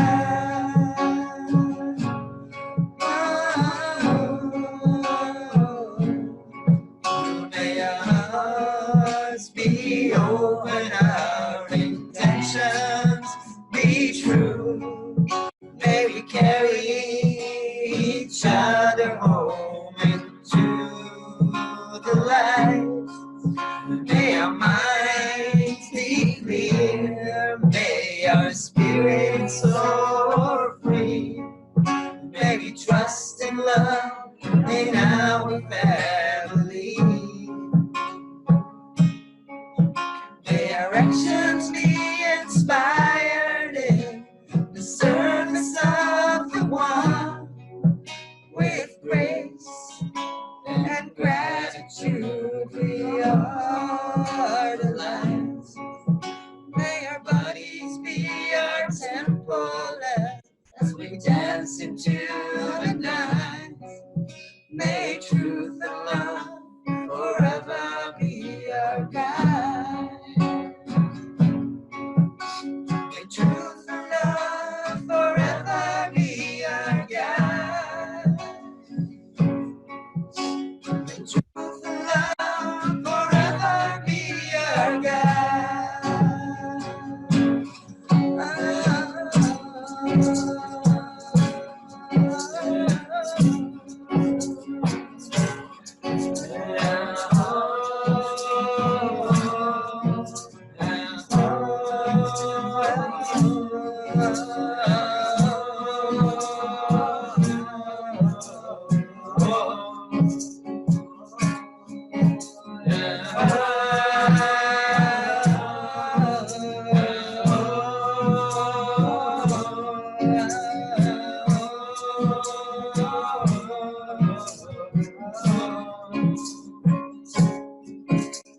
Directions be inspired in the service of the one, with grace and we are the light. May our bodies be our temple as we dance into the night. May truth and love forever be our guide. May truth and love forever be our guide. May truth and love forever be our guide.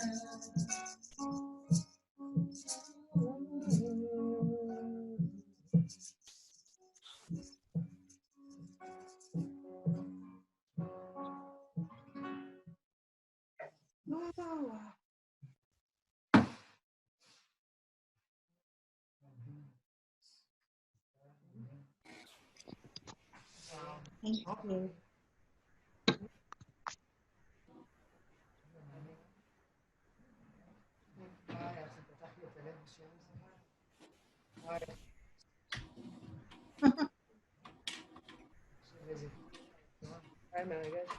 Oh, Hannah Lisa. Oh, Hannah Prag is Lisa, for here. you I would Our record. artist. Yeah, we need to hear from you. Let's make a video with the song with your paintings and have us. She's amazing artist. Ross Drago, you need to meet Hannah Lisa Omer from Prague, Czechia. Czechoslovakia. Did you open? Hannah Lisa, she's an you're a amazing prophet. artist. She's very modest. She was kind. Hello, great to meet you. Thank you. I am happy to see you all. Oh, that we miss you in Jerusalem. I was just coming now and this pandemic stopped. I know. Yeah. The trees that got burned in Bustania last year, they are starting to have shoots coming out. And most of the trees, they looked like they were completely burned, but really? root systems are intact. And most of the olive trees and also the fig trees and even the rotem, they're starting to come back to life. Wow. Yes, I made pictures. I'll send them to you. Well, you put them on the Gina Kehilatit Facebook. Yeah, thank you. So Annalisa Ross, she does these visionary oil paintings above the old city, above the Holy Temple Mount. It's very powerful. If you can send your website on the chat, maybe Ross can look at it. And Ross, if you can share your website with people on the chat, that'd be great, so we can look it up. Yeah. Ah, okay. Yeah, let me write down her website. Oh, I have no website now. Just you don't? Oh, okay. Yeah, well, now what I can just say, it is incredible that Esther took over and is leading the community garden in Asbestonim, which began with, I began it in fact in the beginning of the 2000 when I came to live in Jerusalem. And Esther is now the living spirit that is keeping it alive. Thank you. Baruch Hashem. Yeah. Thank you, Hannah, and we still use your letters and the logo. I always remember you. Very good. Yeah. And also, it's been really crazy experience because there's a lot of things going on there in the valley. It's not an easy ride, but it's very it's amazing. And we just got Nomitsu was helping now, and the Sdula Yerushalayim Bat Kayama, remember. So and tomorrow I have a meeting in the Minhal about Bustania. So yeah, so it's a big, for me, it's a good sign and a blessing to see you here tonight. Thank you. You're just one of those beautiful spirits in my life that I really appreciate. And when you are there, it's a good omen for me. Thank you. And you're also a prophet because you're painting of the woman sitting in front of Shara Rachamim. Yeah, opening the gate of mercy. Yes, the woman sits there with 3 children. And I got a copy from you and I have it in my house. And for you, this picture, I feel so connected to it and I feel like it could be me, but I only have 2 children. 2 children at the time. And 4 years ago, my son was born and I have 3 children. And even in the painting, I looked at it now, the age differences are exactly the same. And now when I look at the painting, I'm like, oh, wow, it's, you know, everything is meant to be, happens for a reason. We're all like everything.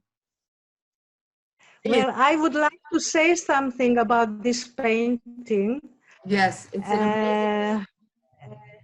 I painted Opening the Gate of Mercy 2005, and then there is a Muslim cemetery underneath. They made Muslim, and it is walled in, the gate itself. So the Jewish or the Christian Messiah doesn't enter. The Muslim, it was walled in. Anyway, there was no tree in this cemetery. And since I painted this painting, if you go for a walk there, it is possible. You will see from all the graves, trees are growing. And it is an invasive tree from China, all over the world, even here in Prague. And it is called the Tree of Heaven. And it is impossible to destroy this tree. Wow. So now it is called Ailanthus altissima. I checked it out. I don't know how in Hebrew or in English, but it is called Tree of Heaven. It is on my Facebook site with this painting, so I can publish it. Yeah, send it so we can see it. Yeah, I highly recommend Hannah Lisa's paintings. Great. And I would like just one thing to add. When we were doing this community garden in the Emek Hazbestonim, it was very difficult. And when we thought already there is nothing to do, we can't go on, there was no water, there were no people, no money. Something came, it was like angels were helping. So that was my it's totally in Jerusalem. Whenever there was some difficulty, and our actions were not for our own for ourselves, but for the collective. Angels were helping. Yeah. So I wish all of you, all of us, that angels help us whenever we do something for all and all of us together. I didn't say it so well, but I hope you understand. Yeah, so I bless you. I also want to say something about gardening. A lot of people are now starting to become self-sufficient. I went to buy some things here where I'm staying, and the neighbor gave me some planters and stuff. And I went to buy things like green beans and salads to plant. And they said, we have to now order these 2-3 times a week. More usually we do it once a week because everybody in this quarantine world start to think we got to be self-sufficient. So yeah, it's really important what you're doing and teaching it to, if we can reach gardenings and organic farming in our urban cities too. It's important. That's exactly what we're doing here now in Jerusalem. During during the quarantine now, we started a whole plant nursery in our garden. We're also guarding some trees that are meant for planting in the Wadi and in the community, and we didn't manage because of the quarantine. We have them in temporary foster care, these trees, and then there's all these plants, different kinds of tea herbs and edibles that are meant for the community gardens and the common yards at buildings, and people come get them from our house, but don't have a lot of permission to plant them, so there's still a bunch left, and hopefully next week we'll plant them. And then there's the vegetables. We seeded them with the kids. It's a lot of fun, Eva. The beans, and tomatoes, and the corn, and a bunch of things. Yeah, we just seeded them, and we're growing potatoes. Today the potato was flowering. It's great to see the potato. Yeah. Do potatoes do well in Israel? What? Do potatoes do well in Israel? I love growing potatoes. Somehow it always works. I don't know. I'm growing potatoes now in grocery bags. It really works well. You make holes in the grocery bags and grow potatoes in it in layers. Add a bit every once in a while, earth and wood chips, some compost, and throw in some potatoes that have eyes, and they grow. The bushes are this tall, taller maybe, and they're flat. Really? Wow. And you get potatoes that the previous plants they already withered, and I looked today and there's potatoes in the grocery bag, so we're gonna take them out with the kids. It's fun to go from the kitchen into the garden and then back into the kitchen with the potatoes and the tomatoes. You know, when we cut salad, then there's all the tomato seeds that stay on the cutting board. You can just put them straight in the on good soil. They will sprout. They will grow. So it's fun, and it's a thing that people are growing more food. Yeah, you need to. Yeah, even not to be self-sufficient, but to remember where it comes from and what it is, and to learn to respect food again, because 30% of food gets thrown out. It never gets to anybody's plate or hand or mouth.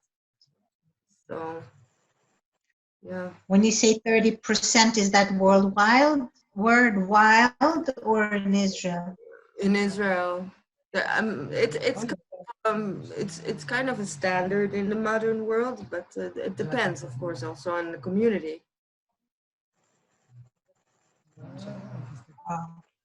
Yeah. So do you have a community now? What? You have a community now that you meet together and do things together? Yes and no. It's very hard. Yes, there is a community. You mean in the Wadi in Bustania? Yeah. Few communities over there, and it's been very challenging, because one of the communities in the Wadi is the people that live around there that are worried about asbestos cement remains, and they want the area to clean it up. And they are right. And there's a plan to do a very ambitious plan to make a park in the Wadi, which is a good thing.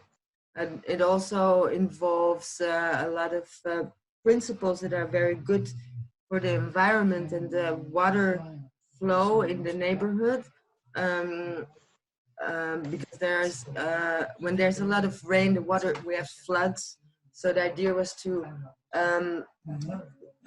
make the water flow down into the valley and have a little lake there, which also would bring life into the valley and a place for birds to nest, and it would carry water for the valley.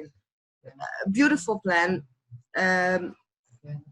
but it's hard to make it work because the people that have entrances to their houses there, they don't want the valley to be without cars, which is important for the wildlife and also light pollution, you know. So there's right now there's also a lawsuit about the asbest, and the area needs to react to it, and they were sued for $1 billion by the people that live there. And we made a commitment to, they cleaned in the gardens, but still it's, I know how to work with it, but it's not right. You know, we worked with asbest cement back in the day. We picked it up and cleaned it out from the valley, right, Anna? Yeah. So, exactly. So anyway, we just built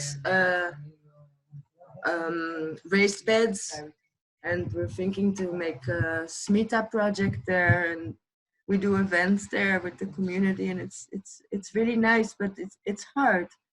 It's the place needs to be taken care of seriously. So yeah, I'm trying, and a lot of people are trying, and we're going to, Nomitsu is gonna help us have a meeting with Rosh Ha'ir about the Vadi in 3 months. So it needs a lot of patience, and When you talk about, yeah, like many things in this world, you know, we need a lot of patience and a lot of emunah and balance, you know, not. The help of angels. And the help of angels, yes, absolutely. And to speak with wisdom and heart, and not with anger and frustration. This is important. The help of angels, absolutely. so what Vadi is that? And then I just wanted to. It's a valley. It's a green area of almost. How much would it be? Almost 300 dunam. It's like I don't know how much a dunam is. But where is it? It is between Ir and Kiryat Yovel. Yeah, and from the Mufletzet until the Gana Chayot. It's pretty big. Okay. It needs to be taken care of. It's supposed to be the green lung of the area, and they're going to be building a lot of buildings. And this this valley is part of the ecosystem of the green corridor that we have. Yeah. Mm-hmm. Wow. Nomitsu, she's good. I hope you help her. Yeah, she was really helping us. Yeah. Nomitsu is definitely an angel, and she's a big angel in my life, and she's a big angel for the future of Jerusalem in general. I'm very grateful for Baruch Hashem.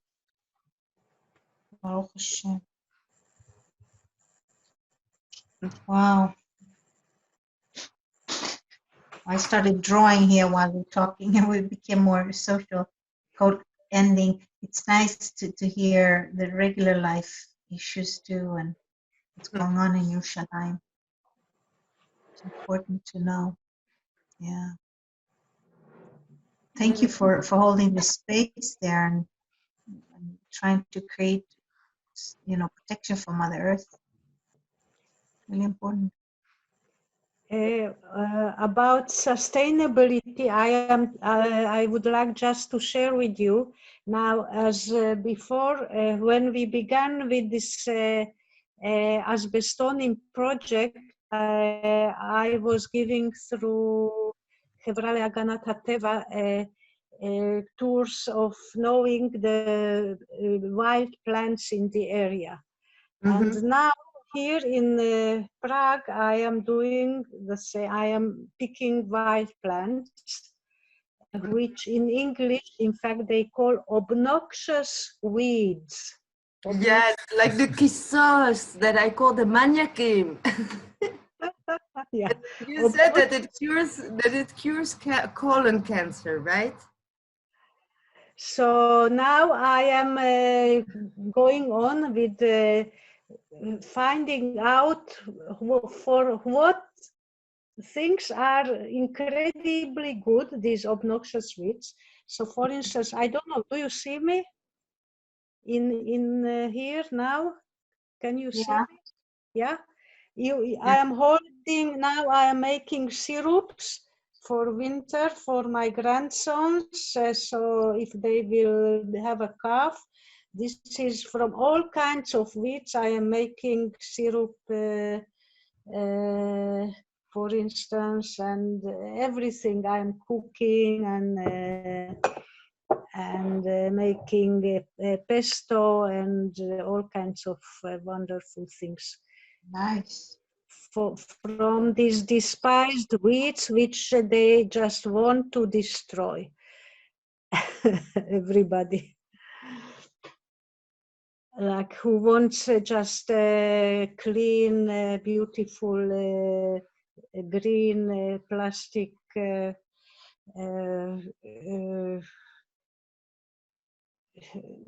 you know, grass. They want to destroy this.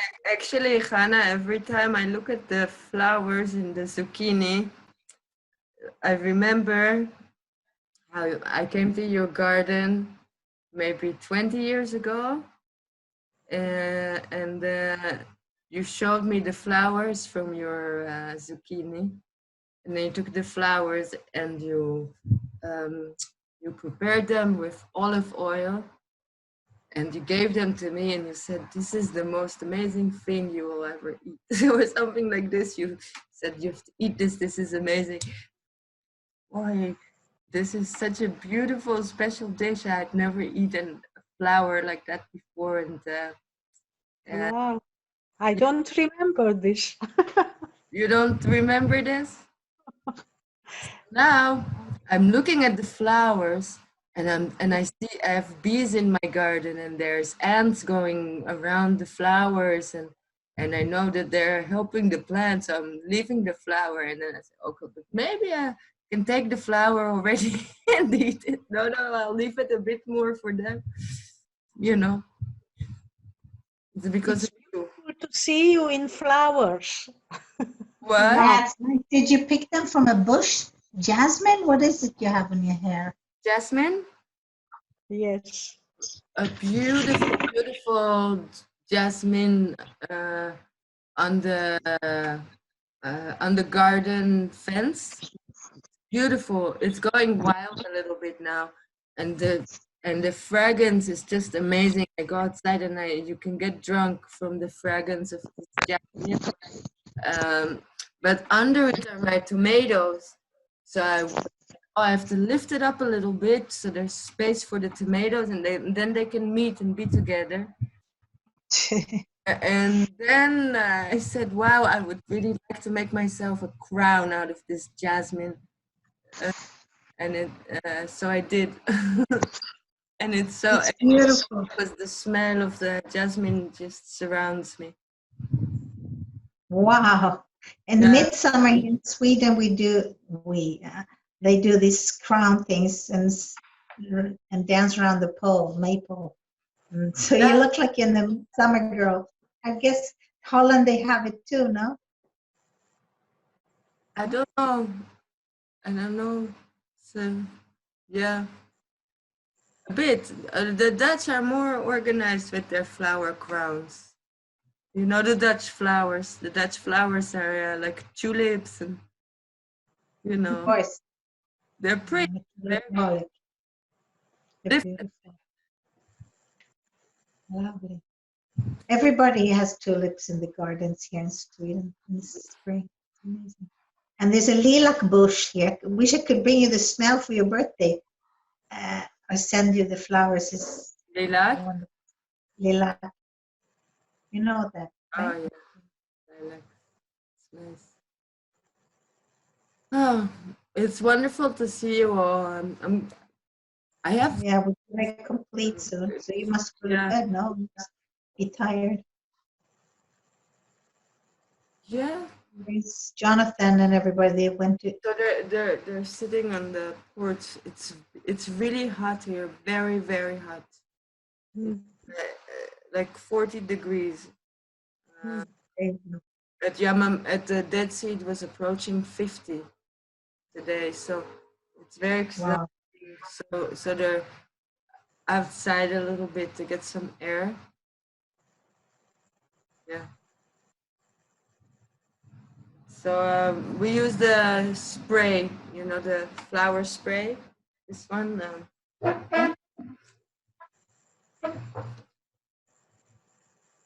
This one. Shana, do you know it's like 40, 50 degrees in Israel now? I heard. That's amazing. Oh my gosh, that's hot. It is hot. So hot. Hawaii keeps one temperature always, right? Doesn't change. Well, yeah, it varies a little, and we complain when it gets hot, but it's, not like that. That's crazy hot. I remember years and years ago when I took a trip to Egypt, and I remember that it was 42 degrees in Aswan, and I have this picture of my friend and I on these camels, and we just look like we're barely living. And I think that's the hottest I've ever experienced. Yeah. Mm. I like medium temperature. Yeah, medium is good. But here's like 40 degrees. Be very in the night. I work in the garden in the night now. Oh, really? Eva, thank you so much. Thank you. God bless you, everybody. Thank you. And Hannah Lisa, it's so good to see you. Yeah, you too. I bless us to meet soon. Yeah, and I'll send it to you, the song, and yeah, please. Yeah. Thank you. And the pictures of the trees that are finding their life force. Good. Yeah. Shana, thank you for your bringing down Anna Bakoach. Yeah, that was important. Yes. You're welcome. Yeah, it was a surprise. I didn't plan on doing it, but I love, that's just my favorite prayer. So I thought you said you wanted. That's why I said I could do it sometime in the future. I didn't know it was going to be today. That's why I put it.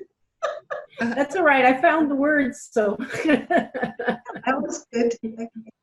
Shana, I did want to mention though. So I did want to mention, Ava, I put it for you in the chat, but I've really been feeling led to do more with my voice, and especially in prayer. And I found a prayer that was written by a rabbi in 1892 during the cholera pandemic. And I want to sing a portion of that prayer. And usually I do a cappella because I don't play an instrument proficiently, but this one really needs music. I want to do it to the tune of Dorika. And so I'm looking for someone who might be able to record maybe guitar or some kind of other instrument for a musical background for me to sing to. So I know you have lots of musicians here, so okay. I can ask Jonathan. He has your number. Write your phone number in the chat.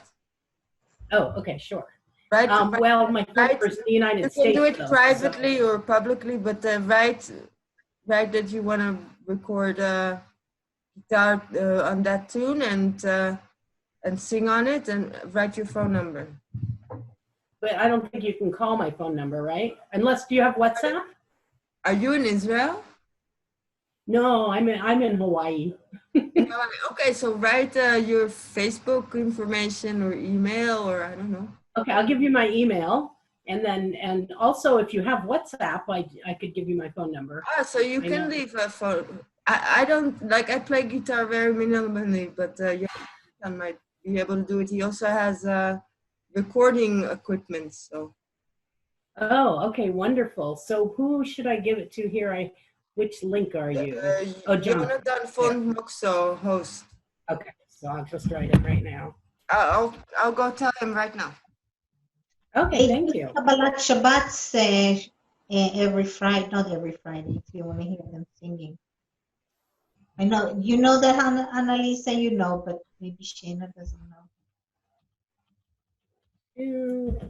Email. Yeah, I think I'm being inspired by all you artists on these programs, because I've never considered myself a singer, but I sing, if that makes any sense at all. And I love to sing in prayer. And I've really been feeling, I turned 60 recently, and I'm like, I really need to have this creative outlet. I've done it a little bit. I have some things up on YouTube when things have hit me strongly, like the war in Israel. I put together a little, very amateur presentation of prayer for Israel and a prayer for the troops. And so I do have a few things up, but I want to do it some more. Good. You want me to. And who is, by the way, Beth Bloom? She said thank you, and I don't know who, we have to thank her too. She left. If anybody knows Beth Bloom? I don't know. Okay. No, I don't either. But Shana, they do Kabbalat Shabbat on Fridays. You can both exchange information. Yeah, the Kabbalat Shabbat we do is like it's too. That's right. Yeah, that's the thing. It doesn't fit. Yeah, because I follow the rabbi I follow also doesn't, but they're on Eastern time, and so it's like 1 in the afternoon for me. It's a little early to bring in Shabbat. We have everything recorded though. Maybe one day I'll do something with it. I don't know. Yeah, I'd love to collaborate, and I really do. I would like to have music. So. Yeah, we do circles in the evenings once a week, once every 2 weeks, also on Zoom. That we start at 8, and then we finish at like 11 or midnight or so. So then it's midnight your time. More possible. Okay, that could work. It's probably even a little early for you, I think. But 9 is already okay, I think. Well, midnight your time, I think we're, I don't know, 12, 11 hours right now. Different. Now it's 4:15 midnight here. Oh, okay, and it's 11:17 here. Yeah. So yeah, so it's actually good. Yeah. All right. Well, I'd love to be in touch. I did just put my phone number if you want to connect with me on WhatsApp, and my email address. Shaina, did you get the link for the video of the Holocaust Day 420 that we did, the April 2020 that we did? Yes, I didn't look at the video because I attended, but I did get I'm pretty sure I got the link. I think that. No, you didn't get it. I sent it just to the Holocaust Zoom people. Oh, okay. I've seen a few links from you that I haven't looked at because I've been on the calls. No, I don't think I sent it to our 2020. Jonathan, you want me? We can send it to that community too. I sent it to other folks. Okay. Oh, okay. Yeah, that'd be great. Yeah, she's. Okay, lovely.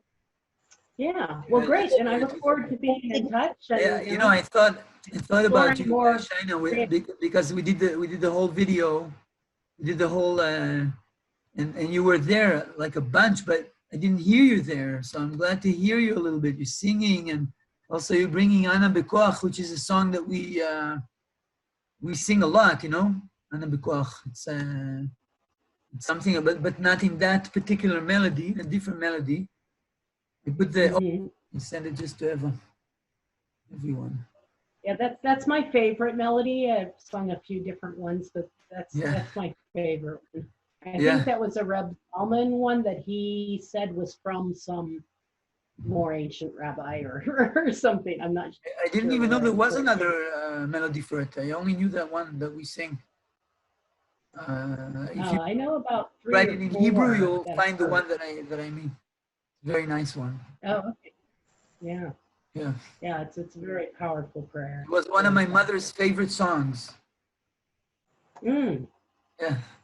Anna Bekoch is your favorite? My mom's. Yeah. Yeah. Yeah. I'm planning on singing this prayer to the tune of Drago because that's my favorite Shabbat song. And I felt like it fit in, that emphasis on freedom kind of fits in with a prayer for healing for this time, because that's what we're really looking for is freedom. Freedom from all that binds us, as it says in the Anna Bekoch. Mm-hmm. Also, Eva, I really liked the swirling with your paintings. It looks great. I can make a video that is has more transitional thing going on. It's like, I think we should work on that because I liked it when it was. I now become used to it, and when it was steady for 2 minutes, like, come on, where's the swirls? some of them they swirled so perfectly with like just, that was beautiful. Good, yeah. I loved it. Yeah, let's elaborate more on that one because, I mean, the second, the female one that Shayna liked and more feminine tropic one, that one could be more images, like you said, because your music. Yeah. But did you like your music? I mean, I think the second video had more fitting music to the images. It was very beautiful. That one painting well, there's 2 that struck me the most. The first one was, it looked like kind of like a figure in maybe Hasidic garb, but it was a woman. It was blue. Oh, the last one, the angel, the big. No, but that was the second one that I loved, was the angel one. But the first one really struck me, where it was a figure in the middle and then it was blurred. You couldn't really see, but then it looked to me like it was obviously a woman. There was like kind of light that could be hair. It was very striking. One, the yellow when she's riding away, the woman in a hat? No. It looked to me like you had almost like Hasids dancing. Really? I have to check that. Which one is that? But then the main character was kind of underneath. I mean, maybe this is just what I saw in it, but the main character underneath looked like it was kind of in a Hasidic garb, but it was obviously a woman. And that it was very powerful. Wow. We have to figure out which one that is, because I like to know. I didn't know I did Hasidic stuff. Okay, should we go on your website and look for it? Is it on your website? No, it's just made now by Jonathan, and I just made it. Yeah, it was. I mean, all of it. I loved the whole thing, but those 2 were the ones that really were very powerful to me. I'd love to hear. Okay, so Jonathan, I can share it with her, but is it finalized? We need to finalize it a little bit. I'm just gonna share this. You guys see this? Yeah, I can see. Oops, Actually, did you mean this one or this one? She didn't mean that one. No. Nope, not that one. And not this one either. Oh, go back to the one before that. That one, the one before, but it looks different now. The one before this that you just had on. That one, but it looks different maybe because it's moving.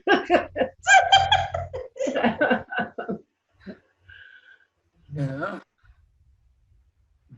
Yeah, see the figure in the middle? I mean, I don't see it now. No, the one before, you mean? One before, yeah. Yeah. I had it up there for a second. That one? No, the one before, Jonathan. That one.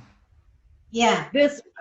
Okay, so see, these look like Hasids in the sky, like dancing, like euphorically, and then this looks like a woman. Yeah. But she looks like she's wearing like the same garb. So I felt like it was like a whole merging of the masculine and feminine.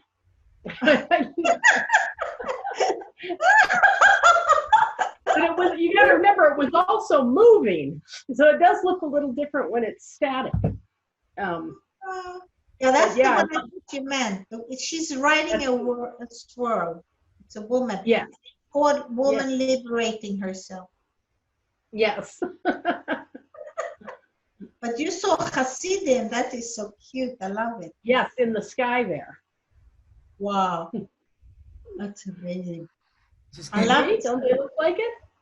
Look at they're raising their hats. I thought they were angels. The Hasidics. Yeah.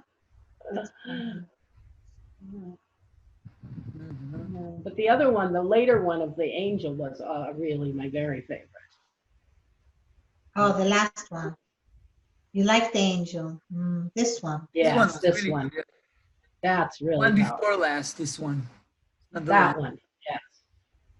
That You one know was what's really cool, Jonathan? The very last one is really cool. I mean, the last minute, that one. There was one point when it swirled, and this part to the left middle. It went in a very interesting angle. Yeah, very cool how that happened. Yeah, I love the swirling. Oh. It came in like this. I made it so it comes from a fade to black because it was the last painting that we were going to look at in this meeting. So then I made the entrance of this one slow. So it's like first not so strong the colors, and then slowly becomes stronger and stronger as it solidifies. Yeah, this is the only one you made slower, right? Well, it all depends how long do you make the transition. If you make the transition longer, then it's slower because it's moving. Let's say it's doing this 3 times or 10 times. So if you're putting that on a whole minute, then it's going to do that really, really slowly. But if you put it on 5 seconds, it's going to be like this, you know? Uh-huh. And what's interesting, when you see that middle part to the left, where you see little dots, this one with looks like a person with an orange robe from Africa and little kids. You see that in the middle there? Yeah. So that one is very cool. When you did that twirling, it went all inside in a funny angle. So do it again. Like it was dancing in the rain. It's very fun. I like it. There's like a little cloud here that's above the, you know, and it looks like a cloud that's like raining. And then when it moves, it really looks like he's dancing in the rain, you know? Yeah, maybe. Yeah, that's true. But you know, the cosmic, the male one, there's many, many, many things like that. There are more than these. You can also trip on those. This is so cool.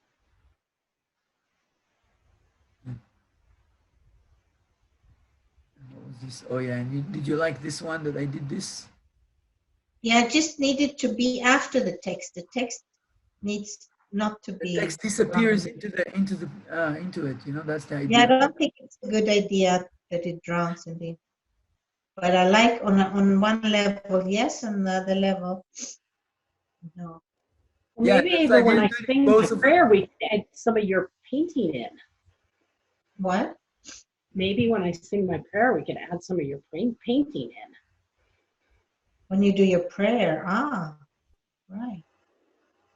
I never know what to do. You know, I'm totally amateur on the videos. It's like, if you see mine, it's like funny almost. But I would love to have some kind of beautiful artistic rendering in the background.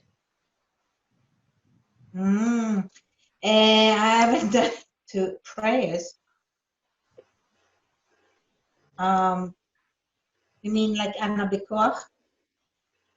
Well, the prayer that I want to do, that I want to sing to the Drury Kraw tune, I want to do the prayer for the pandemic. I want to call it a prayer for healing for the pandemic or something like heal us now. I can't remember what I was thinking of. I think it was heal us now, a prayer for the pandemic. And so I just feel like I want to express that as my personal reaction to everything that everyone's going through on the planet. Okay. Yeah, that's important. There's a lot of projects coming out of these times now. Mamash. That's so beautiful. Okay, so Jonathan, can we connect in a day or two? But to complete this, the first image of one video, I just wanted to shift to another JPEG. Can I call you tomorrow about it? Yeah, for sure. It's a great job you did. Tomorrow. Amazing. And I'm glad a wonderful participant. I'm so happy my art teacher came on. He's such an amazing, I love his teachings. I want to do one program just with him one day. So much wisdom to share. Mamash. I was glad you asked about it because then he started to talk about, and then, Jeff did the energy ball. And it's exactly what he was talking, being these two forms. Yeah. Isn't that amazing? Gorgeous. It was a very strong energy ball to do through Zoom. I didn't do it before with Jeff like this. Very good. Oh. But you've done Zoom with him in the energy balls. With the energy ball, I don't think so. No, not on Zoom. Oh, you've done it. Yeah, we do it I together did it with him a lot of times, but not on Zoom, So the first time on Zoom and you feel it's different, like you were saying, it projects you. Or you were saying that. It's true, it projects. It goes further. It goes further. So the energy connects over vaster distances. So it's like you're on a. You felt more in Hawaii then. Yeah. It's almost around the whole world. Yeah. Wow. I have to go. So I think if I yeah, you're close to the thing and I can still leave you guys on if you still want to have some. Let's see if I can. Oh, I can just leave meeting. Yeah, so I'll just leave. Yeah, but you need to record it. So it's important before that it doesn't get not. I recorded it. The moment you close it. If I leave, it'll just stop recording and then start. It's okay. I also have to go. We can complete. Okay. Thank you very much, and I'll talk to you tomorrow. You're amazing, and Mamash, Shemi Shmurlech. Oh.